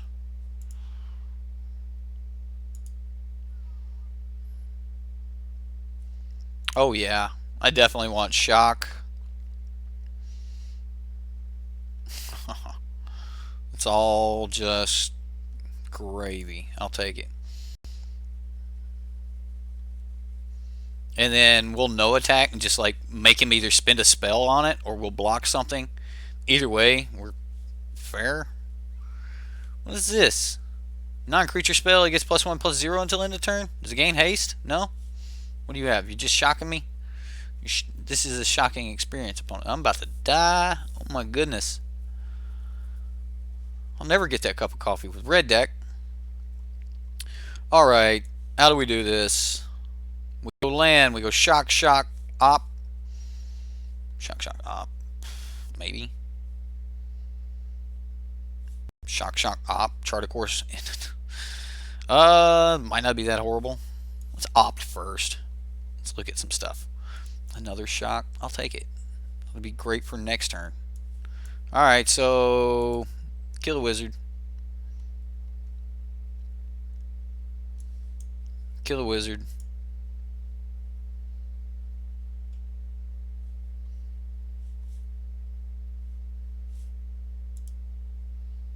Make a phoenix. Pass. Because we can bring it back again next turn, so if he continues to spend spells on it, that's not the worst thing in the world. Unless he's going to land, I don't think he's going to be able to put 2 counters on this.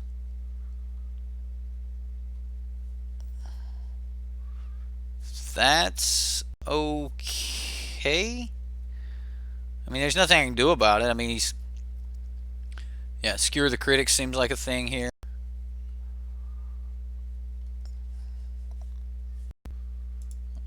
Alright, so we resolved that. He skewers our Arclight Phoenix.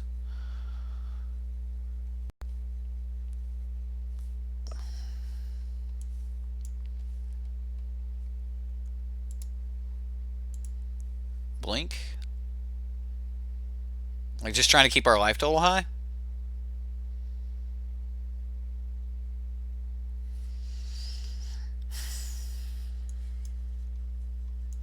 Alright, we know we're shocking. Chart, of course, will let us see first, then discard later. Do I need to land? Alright, so we've got next turn we could play Crackling Drake, a Lava Coil or something. If I kept the land, I could get rid of the Lava Coil. Yeah, I'll get rid of the Lava Coil. And we'll get rid of the land. Yeah. Still got a land. It's not bad.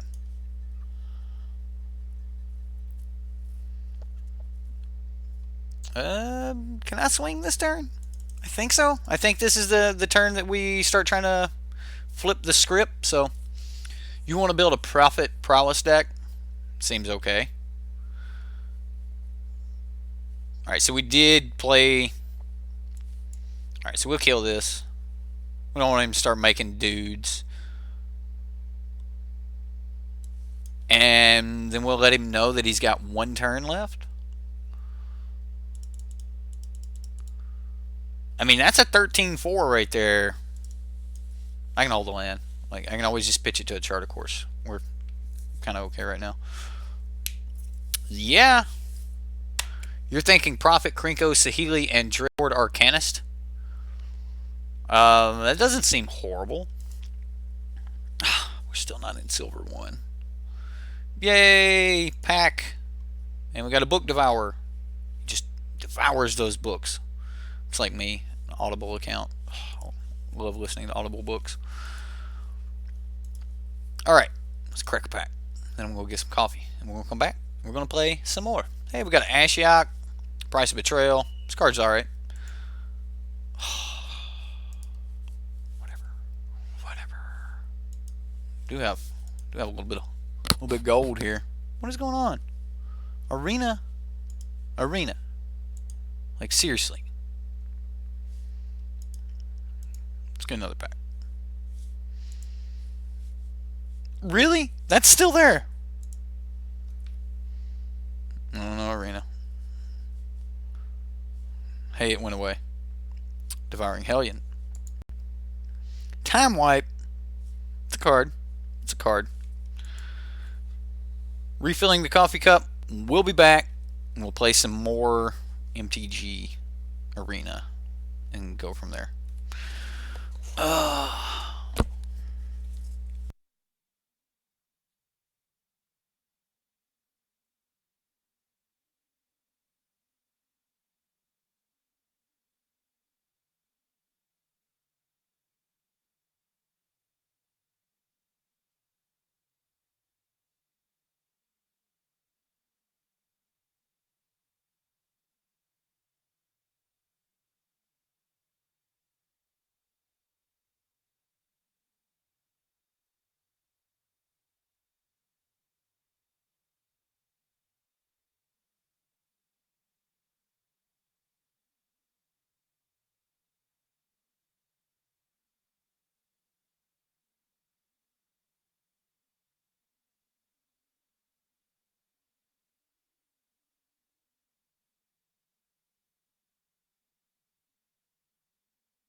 And we're back.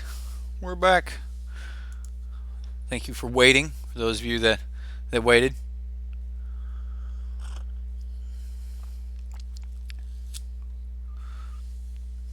It's the sound when you try to say crabapple but sneeze instead. Okay. Conch cake. Conch.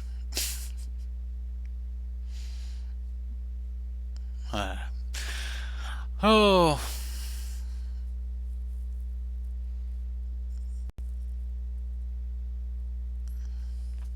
Alright, what do we got here?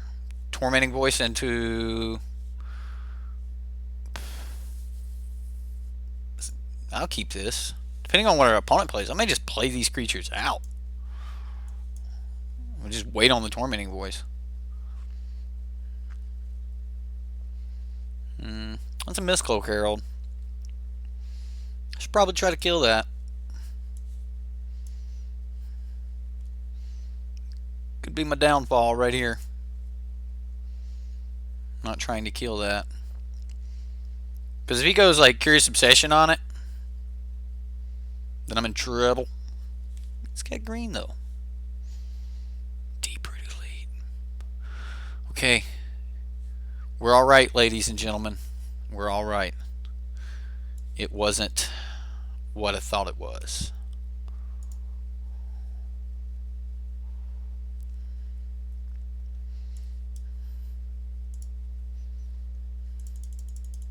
Getting in there. That's right. You swing at us for one, we swing for one. Merfolk. Nobody likes Merfolk. There's nobody in this chat that actually likes Merfolk. No way. No way. He actually has a Curious Obsession. He had it, ladies and gentlemen. And he, oh my goodness. All the things.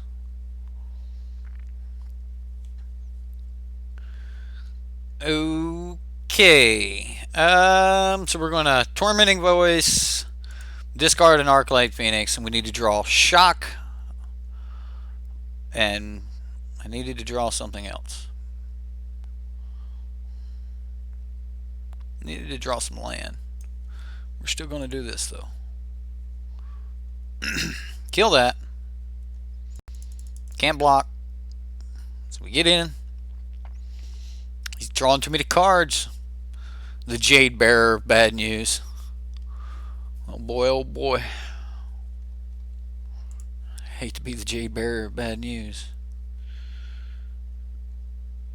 I bet you don't. I bet you enjoy it. Bum dum dum. What is this? Tums commercial? Come on, guys. Oh my goodness.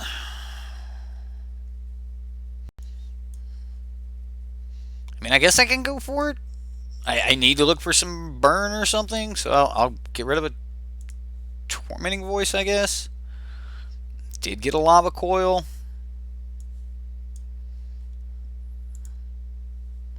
Get rid of that thing. No attacks because I can kill a Silver Gill Adept. Now we start playing out our creatures. And wait for one of that big turn where I can actually start getting back my Arclight Phoenixes.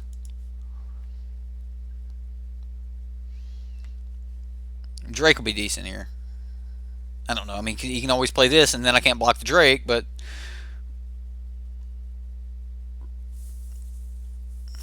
that hurts. Ow.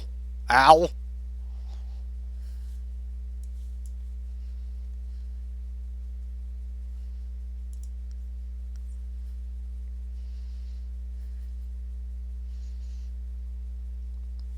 So he plays Herald of Secret Streams. We shock Merfolk Branchwalker.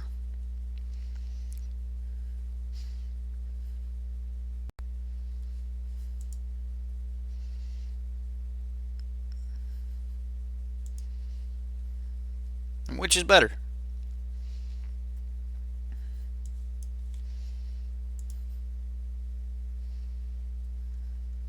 Yeah, we just shock it, right? Okay, so swing for 7, draw 2, Nope. Not gonna do it.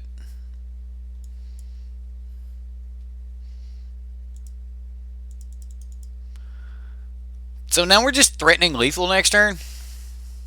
Merfolk putting in some work. Yeah, they got us down to 10.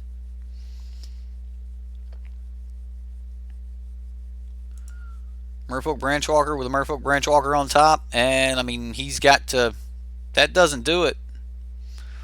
None of this has reach. That'd be game. Thanks for coming out, Merfolk. Hey. Look at that. Alright. Another rank up. Hey. The Drakes, they're just so much power so quick.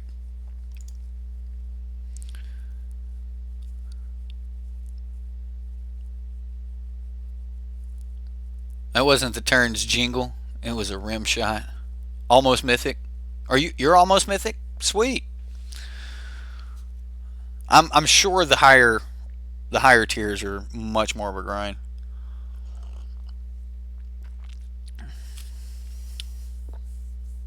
So they fry to burn. I don't know where you're trying to make your play on words there, or like because they're fish, like their babies are in a fry. You're trying to fry fish, like I don't know. I don't know. I don't know if you're trying to be clever or what. There, Madness. Weird hand. Weird hand. I know. And if our opponent's like controlled, then this is going to be horrible. Okay. I can accept this hand. If he just goes like Vishino Pyromancer, I think I'd shoot it. I'm not going to make the punt mistake that I did earlier. Like as soon as he turns this sideways, I'm going to shoot it so that he can't. He's not going to. Understood. Wow. So he's just gonna shoot me with it. All right. Maybe he missed it.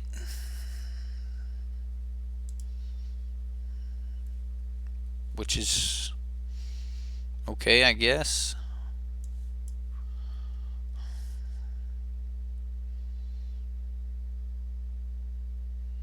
I really need lands here, guys. So I'm going to Tormenting Voice. Getting rid of a Lava Coil. That land's going to help. It's going to help. Alright, so there's a Pyromancer. There's a Crackling Drake. That's not bad.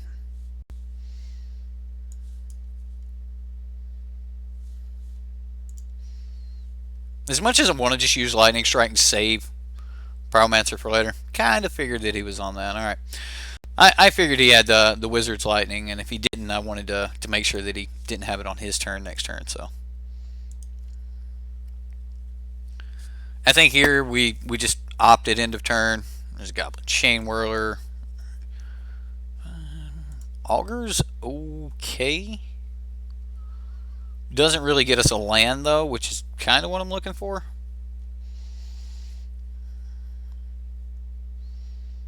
I think I have to opt for the land. Beacon Bolt's not what we're looking for. There is a land. It's also a blue land, which is relevant. Just gonna get rid of the Goblin Chain Whirler here, and we'll pass the turn. He doesn't have a ton of creatures left. I don't have a ton of spells left though. So yeah, we've got a little bit of life, and we can start doing things. I think I want to start with a Murmuring Mystic, because now he has to pull like specific cards to be able to get through this Murmuring Mystic. He's got 5 mana. There's a lot of things he can do here. He's just going to Wizard's Lightning me. Land. Tell me you hit another land.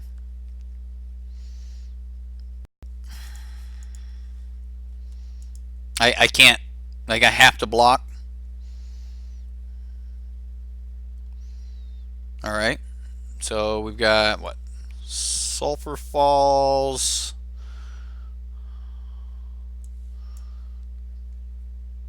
Crackling Drake, draw a card. Hold up Lightning Strike. Yeah. And then next turn we start swinging. Alright, so 3 mana light up the stage. He may just have enough to burn us out. Alright, he hit land. May not be the greatest thing in the world. Pyromancer, that's not great. That's not great for us. That means lightning strikes are lethal. Alright, so we'll kill something. Maybe I should have been just pointing at him here. Ooh, would that have been it? So they've been 6, 7, 8. Alright, so chart a course. Get rid of Arclight Phoenix. Chart a course.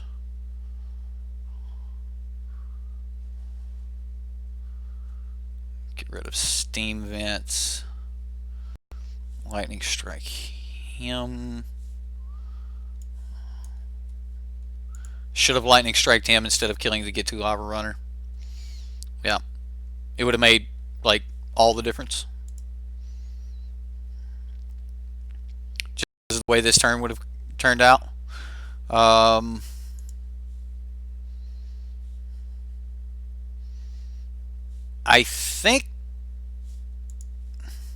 don't think I have to attack with anything else. I'm going to leave back everything that's got more than 1 toughness. So that if he does like just Goblin Chain Whirler off the top, I do have a form of a blocker. Lightning Strike, we're dead. Yeah, I missed lethal right there. Like if I would have Lightning Striked him, he would have been at 3 less, and we would have had what would have? I would have been able to swing with this as well. Yeah, and then it would have been for lethal. Yeah. Brutal. That was brutal.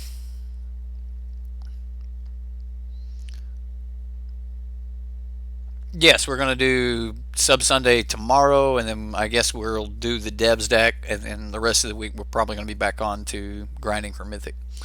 Yeah, that was really close. Mono red players be like, block this. Yeah.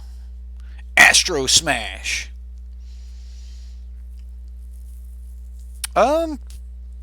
No. Maybe. This would be really good against like Thought Erasure, and we don't want this hand, do we? This hand doesn't really do anything, does it? Turn 3 we play a Drake that could possibly be a 0/4, and that's if we hit some lands. Yeah, I don't like this hand. I don't think this hand works. Ew, that's gross. This hand's got more playables in it. If we hit 1 land, we got a scry. I can make this hand worth it. Tormenting Voice, throw away Arclight Phoenix. Draw 2 more cards. I don't think I can risk like that next land. If our next card is a land, then I've made a mistake. I don't think I have. We'll find out. Maybe we have. As far as like not keeping the Arclight Phoenix, I think that we made the right call there. Or I made the right call.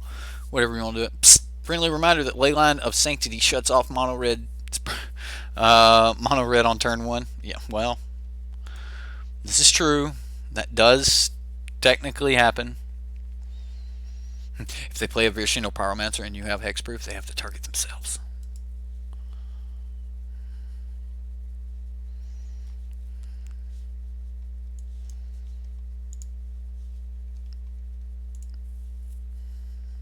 Maybe I should just discard it.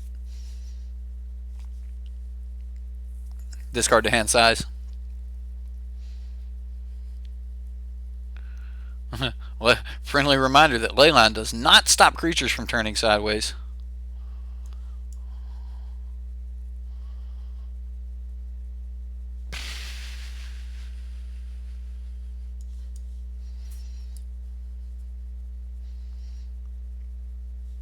Chart of course is good. Like, we just need to dig for lands here. I can deal with a 2/2 Hydroid Krasis. That's not... That's... Oh, yeah. Should have just, like, left up Spell Pierce, I guess. Yeah. Spell Pierce would have been a thing, right? So let's Lava Coil a Forest. He makes 2 mana. Wonder if he's just being proper. Yeah, he was just being proper. Smack Nissa for 1. I mean, he's got 1 more Forest, 2 more Forest. Like, this would suck for him to continue to smack us in the face for 5 a turn, but looks like it's happening. I mean, he's playing lands each turn, though, so I'm not, like, gaining any ground on that front.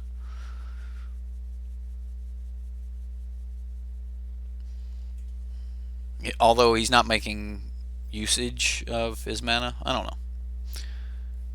Like my magic proper. My bad there, sir. Don't want to interfere with your proper magic play in there. I think we're dead. We're grinding to Mythic, ladies and gentlemen. I ain't got time to play this long, drawn-out game where I didn't have the... Nope. Scooped way too early. I ain't got time for that. Ain't nobody got time for that. Bad game, bad hand. Moving on. Moving on. Well, I'd say I like my magic like I like my coffee. But I don't like coffee. So that's a bad analogy. Okay, madness. Okay. I do like my coffee. Tan and sweet. Just like Val. Hope she's still watching. I mean, we can shock on one. We've got op. We've got this. This is a decent hand. At least it felt like a decent hand up until right about the time he played a mountain and then played a 1-drop. Although that's a goblin. Don't know how I feel about this goblin. I guess I could kill it. Right? Like, now we got him in the middle of combat, so I'll kill it. This way he can't use the mana. Like, he can't carry it through phases to use it later. So if he had a shock and he wanted to cast that, he could have. Another prospector. Alright, well. We will get Enigma Drake down next turn.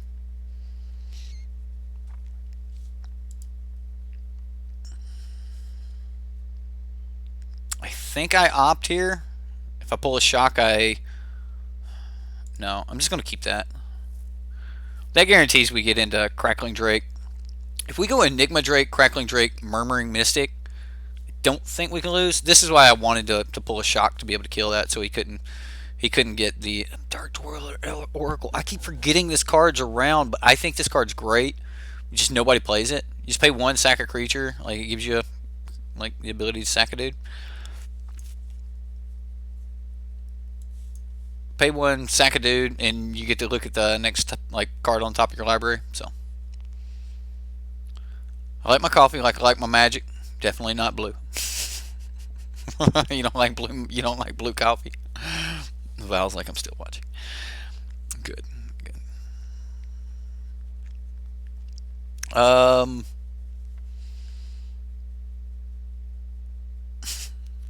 Definitely not blue. Don't like it blue. That's some goblins. Dude's got some goblins.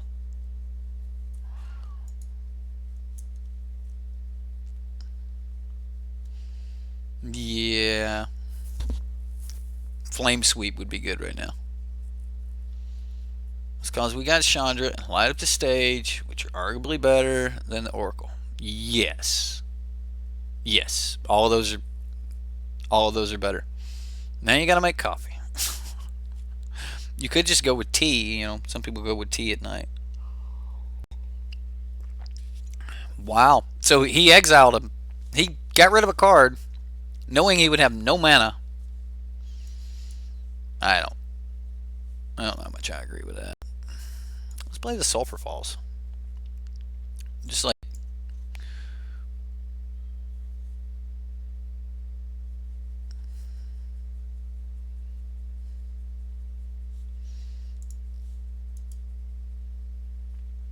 I got to start doing damage at some point. Although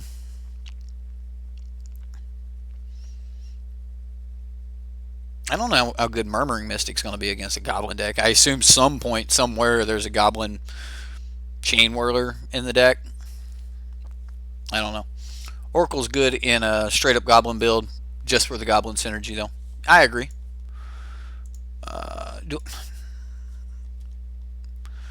Alright, so if I let him deal damage to me, he gets to Spectacle. If I don't let him deal damage to me, he doesn't get Spectacle, but I could be trading a Crackling Drake for a token and a card. Let's see what card we trade. We blocked you, Goblin Gathering.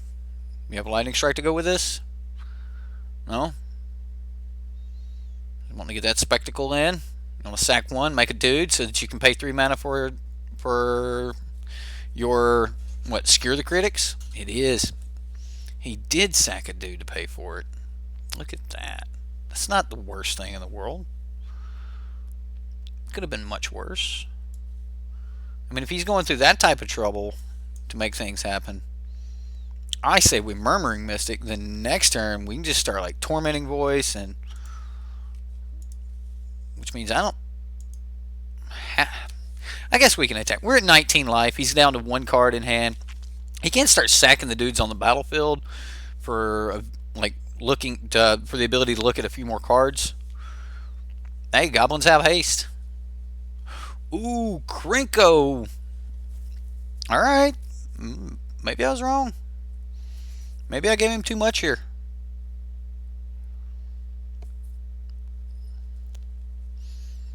Krenko gonna get in? I think I kill something and take the rest. Like just get rid of a goblin. Sack it to a prospector. He's definitely got some good goblin synergies going on right now.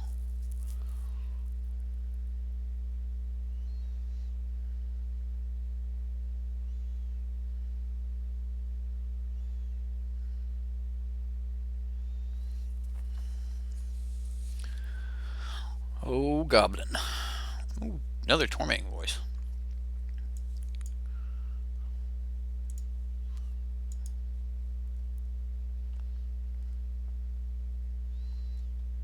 Wouldn't mind finding a Beacon Bolt. What does Beacon Bolt do for us here? I would have to hit a land to make this really good.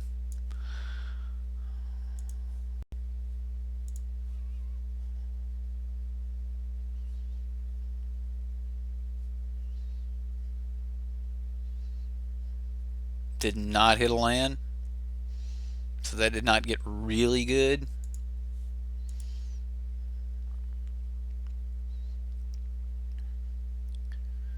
I think we can stay alive just a little bit longer, and then very soon we can. That's. All right. All right.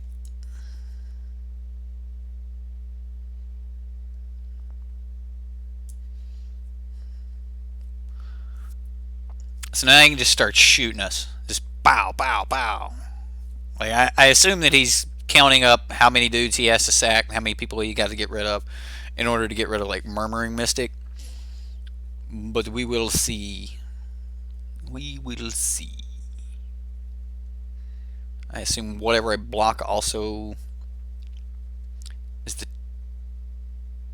card that will get shot. A card that will, like, yeah, shoot me. Alright. So we block here. Block here.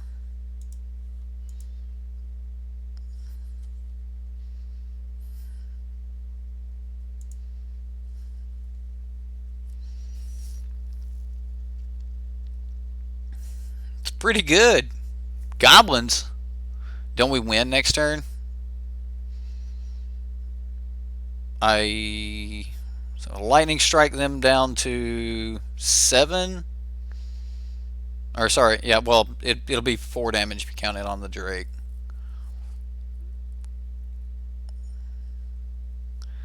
And then he just sacks dudes and shoots us right now. Yeah, we're already dead. I'll wait and see if he messes up, because it looks like he's actually targeting Enigma Drake.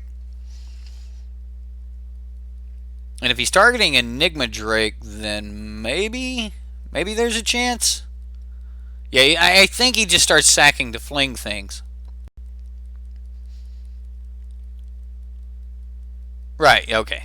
It looked like he was targeting Enigma Drake. So if he was going to target Enigma Drake, I was gonna wait. But there's probably a line there where I actually just kill Krinko, or maybe even kill the Skirk Prospector and put more emphasis on how important the Prospector was. Like, maybe there's a line there where I actually kill it and he can't kill me. But I didn't take it. No, he didn't mess up. I mean, I waited to make sure that he wasn't going to, but he did. It was a fairly quick game, though, so. You would have killed the Krinko? See, I think that was probably what I should have done. Like, killing Krinko keeps him from having a lot more goblins, and it would have been different. This hand's okay. I mean, I can get Augur out and go into Chart of Course if I need to. Just hold up Spell Pierce.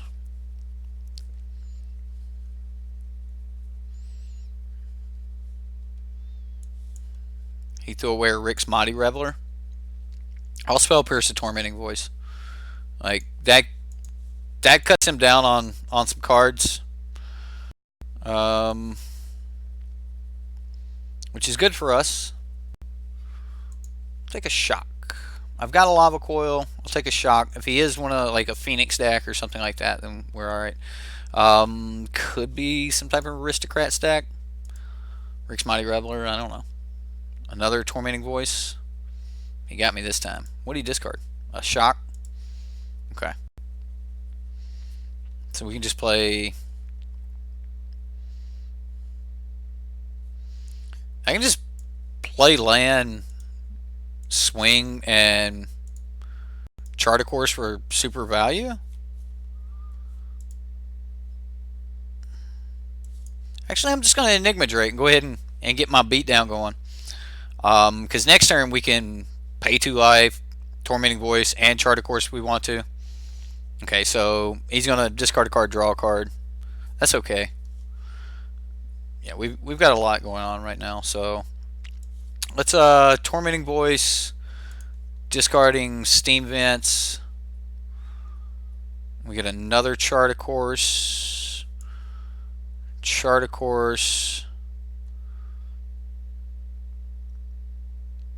discarding Tormenting Voice.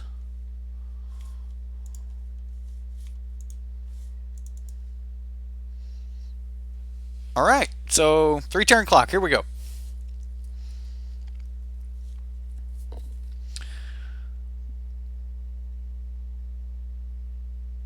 Goblin Rain to the tune of Chocolate Rain.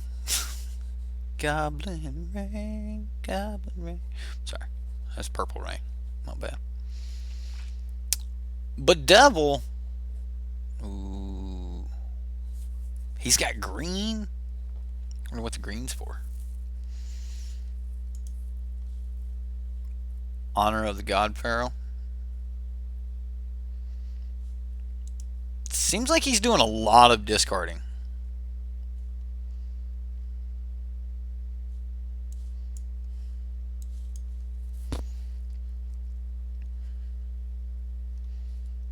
No.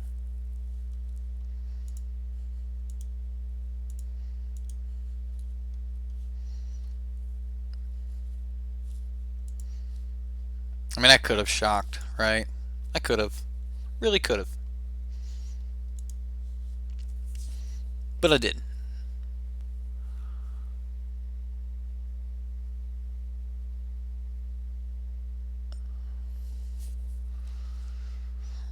That's an Ilharg. That is definitely an Ilharg. He's the raised boar.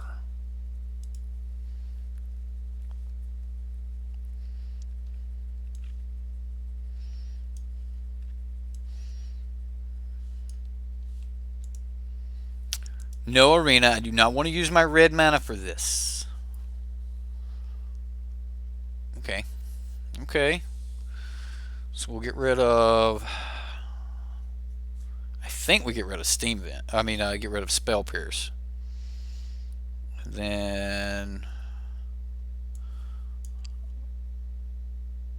Lava Coil.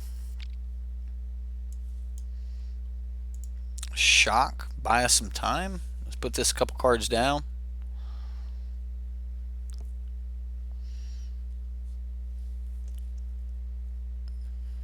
Alright, so he goes third from the top.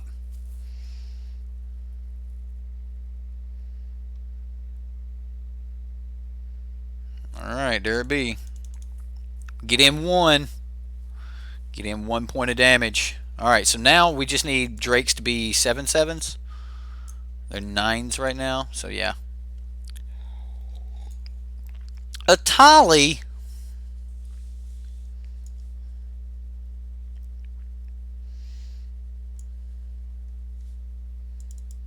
Let's look. So I want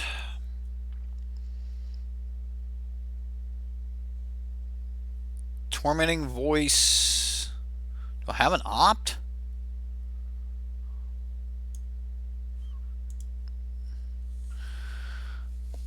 Tormenting Voice Shock. Alright. So we'll take Shock. I guess Chart Course might be better. I can take the Tormenting Voice. It doesn't really matter. Cast.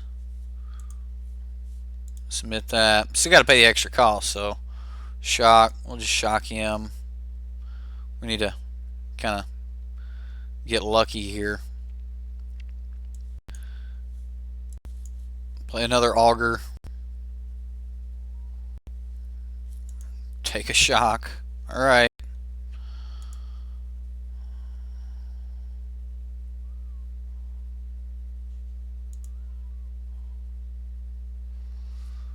So we swing out. We do 1. He eats 1. We got, so that'll be 11. Take him to 9. Lightning strike, lightning strike. Need to hit him for 3. If math works out.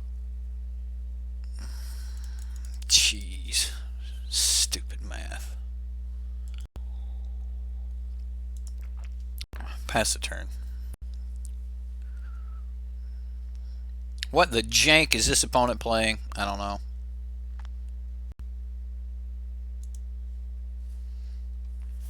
What do you exile? He cast his Ilharg, the raised boar.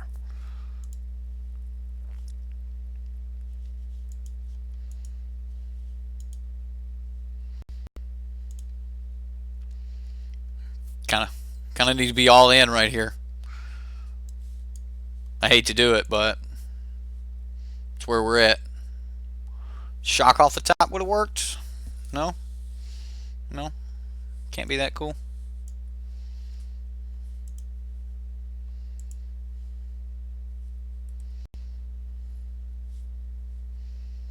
It's pretty close. It's pretty close.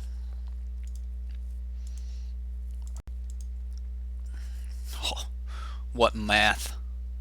Silly math. Alright.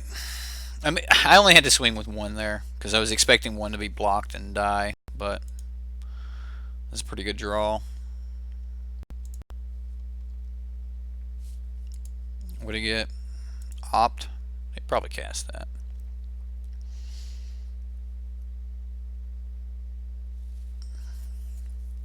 And he gets to amass. These are all fine. Let him do his tingy. He actually threw Ilharg the Razeboar away. I am curious as what he has. What do you have to throw Ilharg the Razeboar away? And he gets to opt here. Like, he could definitely have something. He's got 4 cards.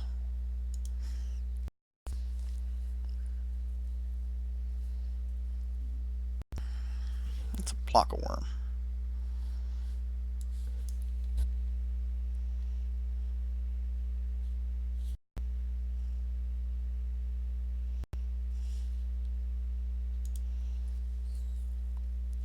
Probably supposed to use these lightning strikes to kill the Atali at this point. I had it. We had lethal, ladies and gentlemen. We had lethal all the way up until this silly Block of Worm.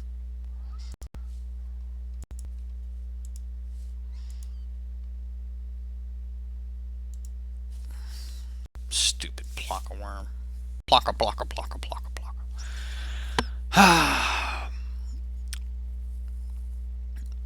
Mogwai's pig deck.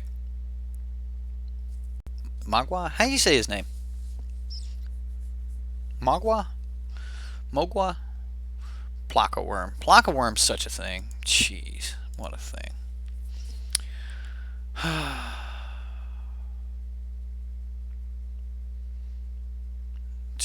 just want to get past silver, right? Just get past silver and go on from there. You build a similar Reanimator deck. Seems cool. Reanimator's one of my favorite archetypes. Mogwai.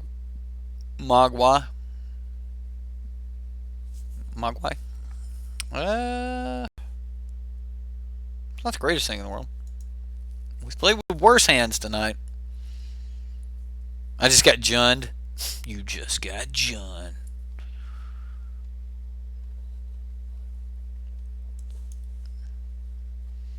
No stopping it. You've been junned. The lightning.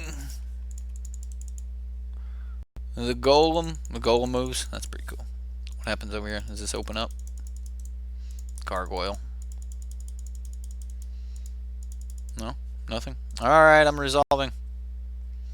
Spell has been resolved. Why would you just shock me like that, opponent? Like, you... Really?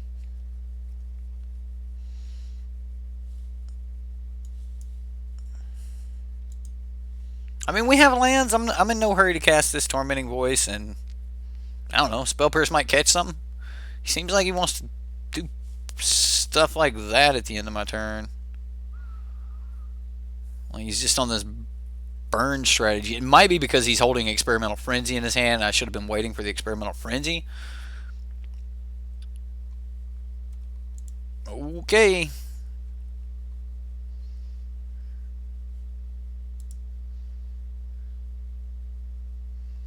Alright, so he's a pure burn deck. Lightning Strikes, Risk Factors. Like, this would definitely be a deck that would bring in Tormenting Voice for. Or, sorry, Narset. I want to cast that Tormenting Voice to make sure I hit my land for next turn. I think I get rid of Lava Coil here. I think that's right. Yeah, we'll get rid of Lava Coil. That is not a land. That does not help me cast my creature. So Chart of Course. Try to hit a land drop. Risk Factor. If I decline, opponent draws 3 cards. Sure. That was a good draw. That's a mountain. That works. All right. Draw a card and pass the turn. Peace for real this time. You going, Madness? Peace out, man. Bantu's a female, and anything with death triggers would be nice. Yes. Leaves the battlefield triggers, death triggers, all that seems really good. Like, right now we don't have a lot of reason for exile in the format. And I think forcing people to, like, put more emphasis on spells that exile. Um, I think that's a pretty decent place to be. All right, well, he did get a land. I want to chart a course.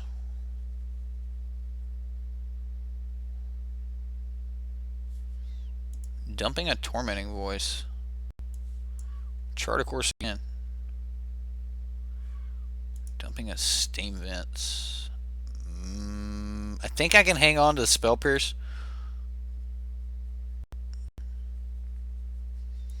Although maybe I should have actually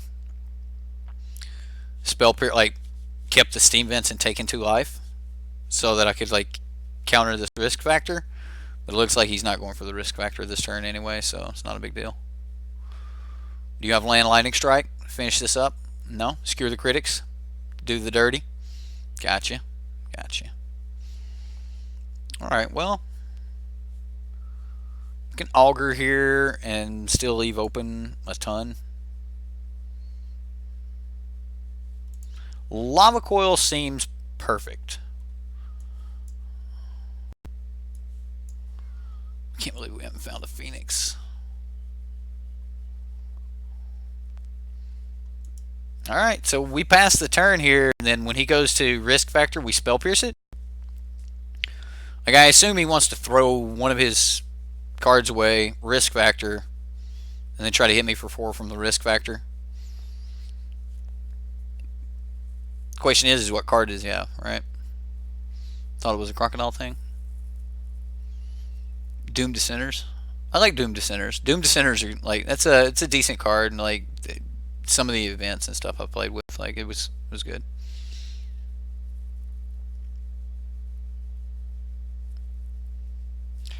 All right, opponent. What do you got?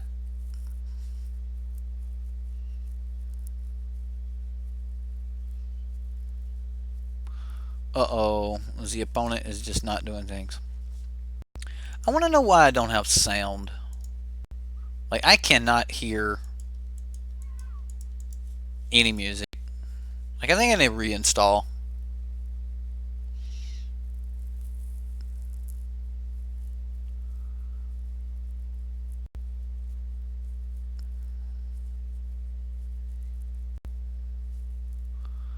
Opponent, are you just like passing your turn on me? Are you like you timing me out? Like what's going on here, opponent?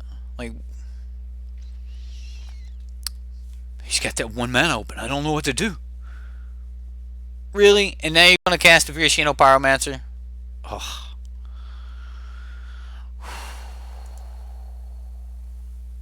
All that time just so that you could cast a Virashino Pyromancer. I'm still going to cast Light Up the Stage on you.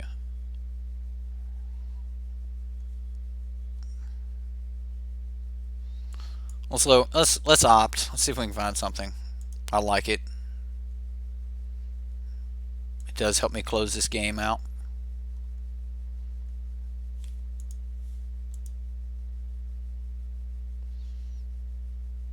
So we're lethal next turn?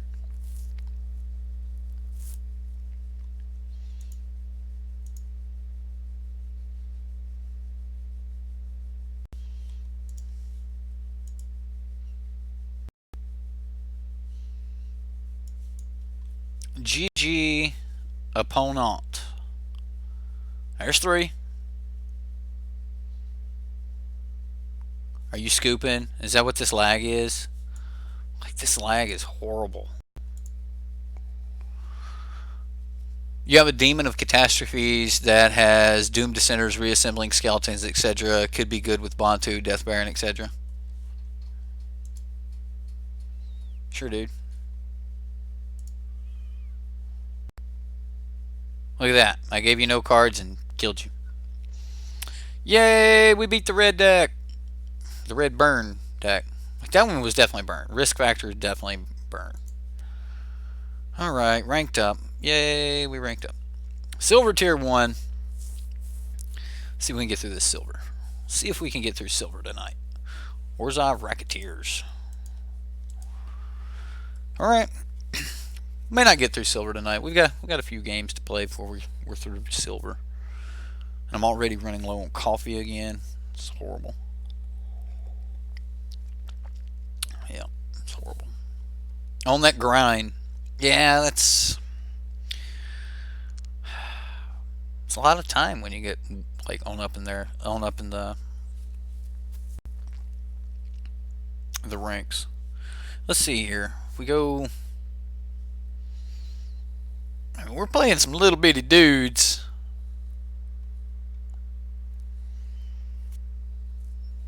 I assume we draw something else. I'm keeping it. I'm keeping it. If this fails, it's whatever.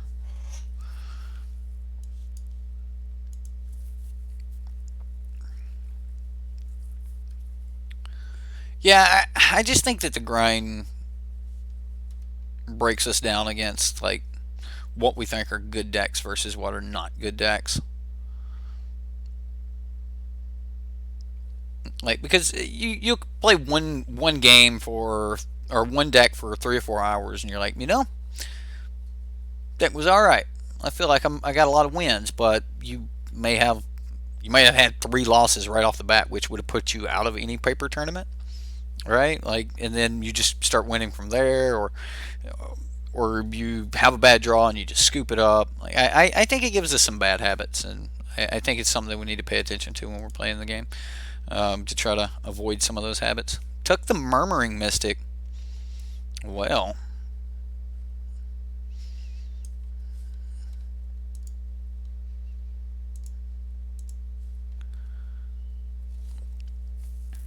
hero opt, look for a shock. Oh, I want that. I really want that. Can't do much with it. Like I needed that land though, right? My turn. There's another op. I guess I just Enigma Drake here and then pass the turn. Like force him to kill some stuff. He seems to be stuck on some land, so we'll see. Oh, wait a minute. I went first, right? I went first. Oh, come on. Tyrant Scorn. Really? Tyrant Scorn. Maybe he is stuck on land.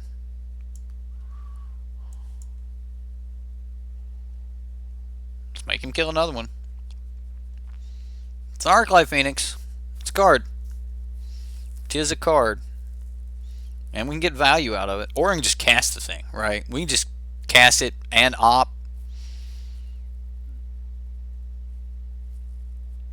You haven't seen a Drake deck in ranked in quite a while?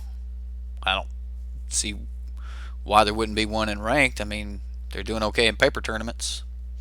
Like you probably see the deck a little bit more in paper.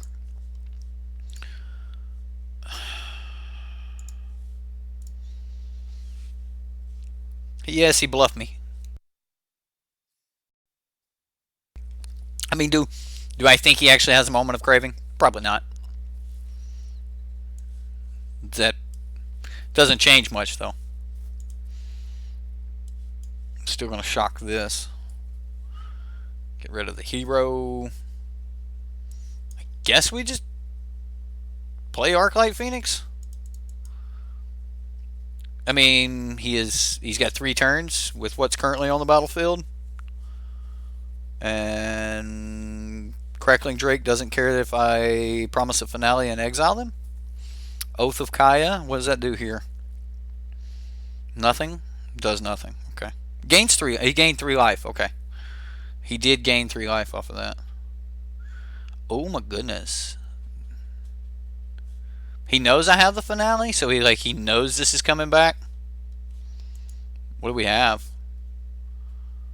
We're gonna. I don't really have a sorcery in the graveyard to do much with. I think I just Crackling Drake. There's a sorcery.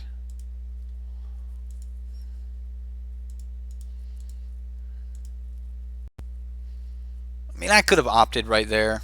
I could have. I really could have. But he doesn't necessarily know I have the opt right now.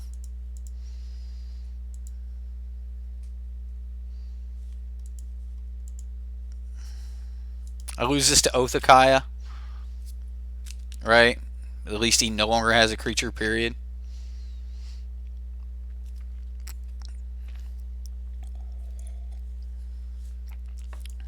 Scare him, make him think I've got a...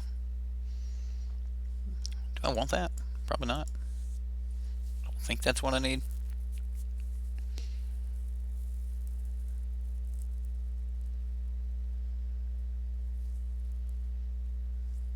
Like, this is still going to be a pretty decent hit here on my turn.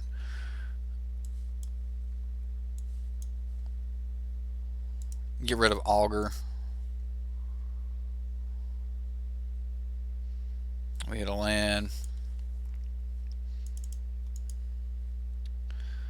So we'll take... I want more cards, so I'm going to take Op. Tormenting Voice.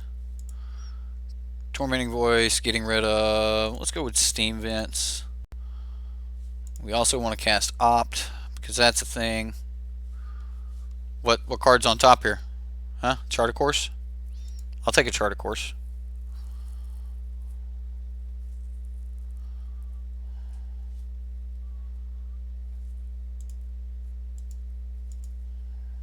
I mean, we refilled our hand, so that part's sweet, right?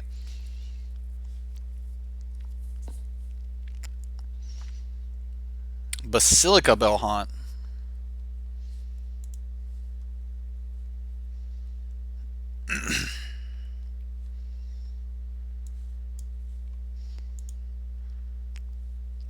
Alright, we shoot him. He goes to 11, 6, 7, 8, 9.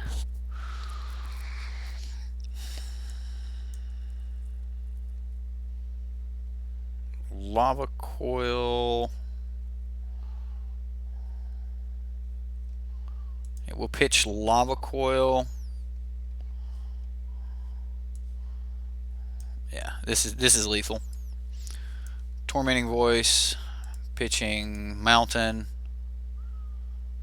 another Lava Coil, Opt, sure. Yay, math. Bye-bye, Esper. Your deck choked. Sorry. Should have scooped. I think that's what you're supposed to do on Arena. Like, as soon as you scoop, as soon as you choke, you just go ahead and scoop. Boros Boons, welcome, welcome, welcome. We're just playing Arena, dude. Like, we're just playing Arena. Doesn't matter what deck we're playing with. It's just some Is It Drake's deck that I threw together. Like, Is It cards I own. That's what we're playing. Yep. Is It cards I own. Just trying to grind through the lower levels of ranked. Get this account up to, you know, to Mythic eventually and go from there. Alright, what do we got here? We've got more cards that do things, and I'm going to keep. I mean, we can turn one Op. Hopefully we can get into a Chart of Course or a Tormenting Voice or something like that, and go from there. Seems okay. What? It's a runaway Steamkin. He's going to run away. I'm actually going to Lava Coil it, so I'm really worried about it. Augur Bolus.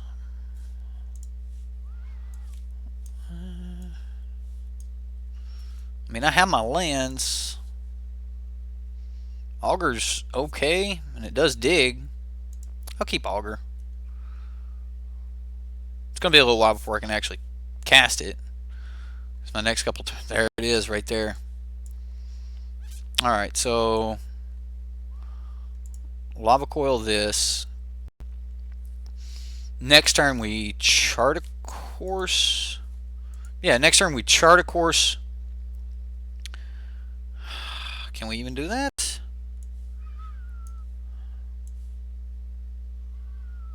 Alright, so I actually need to see if I need to Chart a Course first here.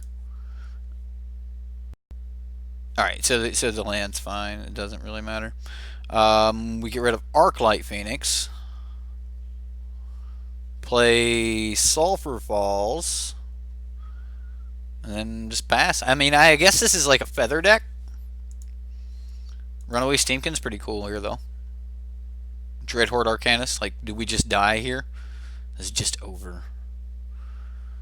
Look at that mentor action. A little mentor action there. It's pretty good. Do I have a shock or lightning strike? Lava coil.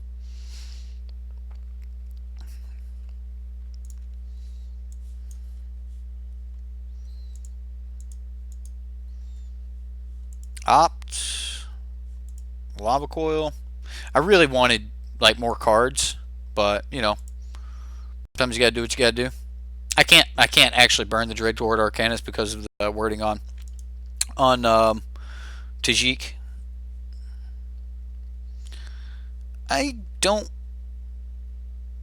want that land, so we'll put it on the bottom. Draw something else. I mean, we still have a land for next turn. Get rid of Tajik. Tajik says that he stops all non-combat damage. Prevent all non-combat damage that would be dealt to other creatures you control. So he's like, I have to burn Tajik before I can do anything else. So yeah. Jim Tilson, which one of Dev's decks? Which one of Dev's decks will I play this week? The budget list that he come out with, I'll be playing those. So if you want to check out the budget list, I'm going to be playing those. So they'll be a lot of fun. I think he's got an infinite combo deck that's slotted for later tonight or tomorrow. So yeah.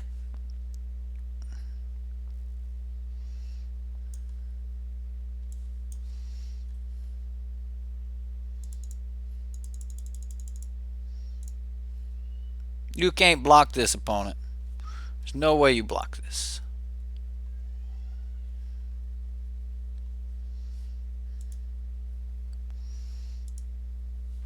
We'll just stop before combat here and see what happens. I mean, he will get a chance to like replay Defiant Strike.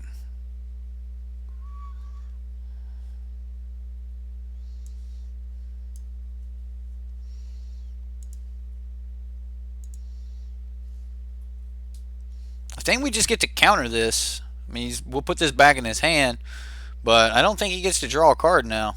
So he's got 4. Resolve that. No, he doesn't get to draw a card, so. I mean, he can replay. It's fine.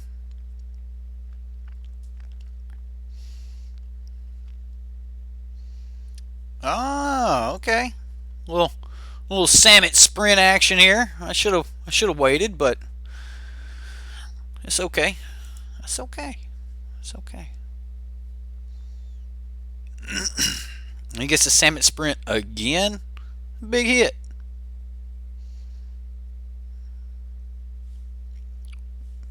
I don't know. If I was him, I'd probably Defiant Strike, draw another card. We take 8 here. 9. Take 9 damage. Be at 2.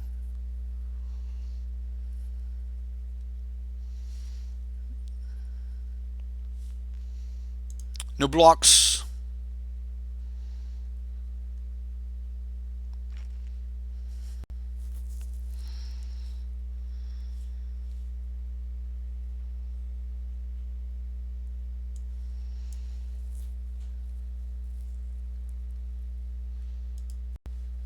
I'm just going to pass. I just play the Murmuring Mystic and pass. If he's got shock, I'm just dead. Super Scry was one for opponent.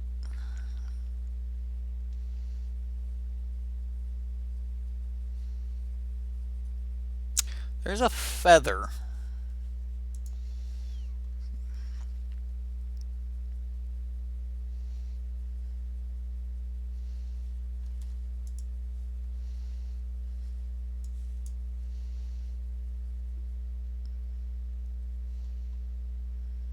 Do I want that? I don't think so.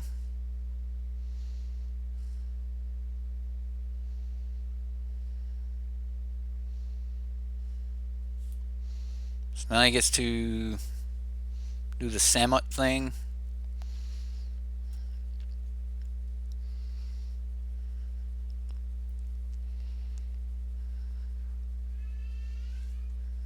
It's already got trample.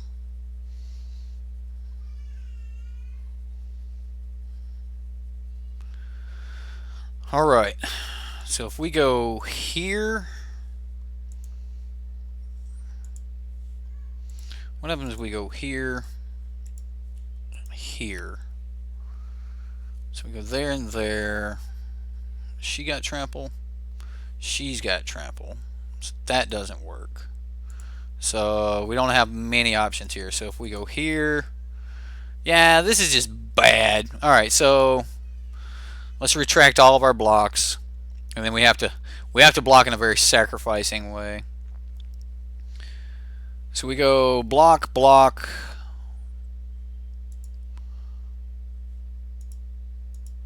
block, I guess block. We don't have to block here. So what else could we keep? Like if we're willing to.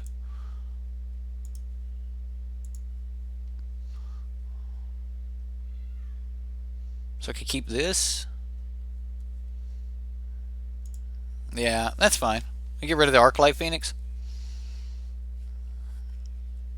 Really didn't want to lose my Murmuring Mystic. That hurt bad. Alright, so can't pay the life for that. We know we have to get rid of Feather.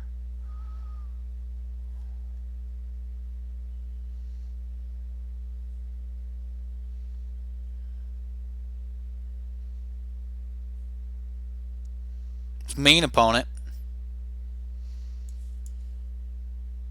So now I gotta find Shock. Exactly Shock. It's not it.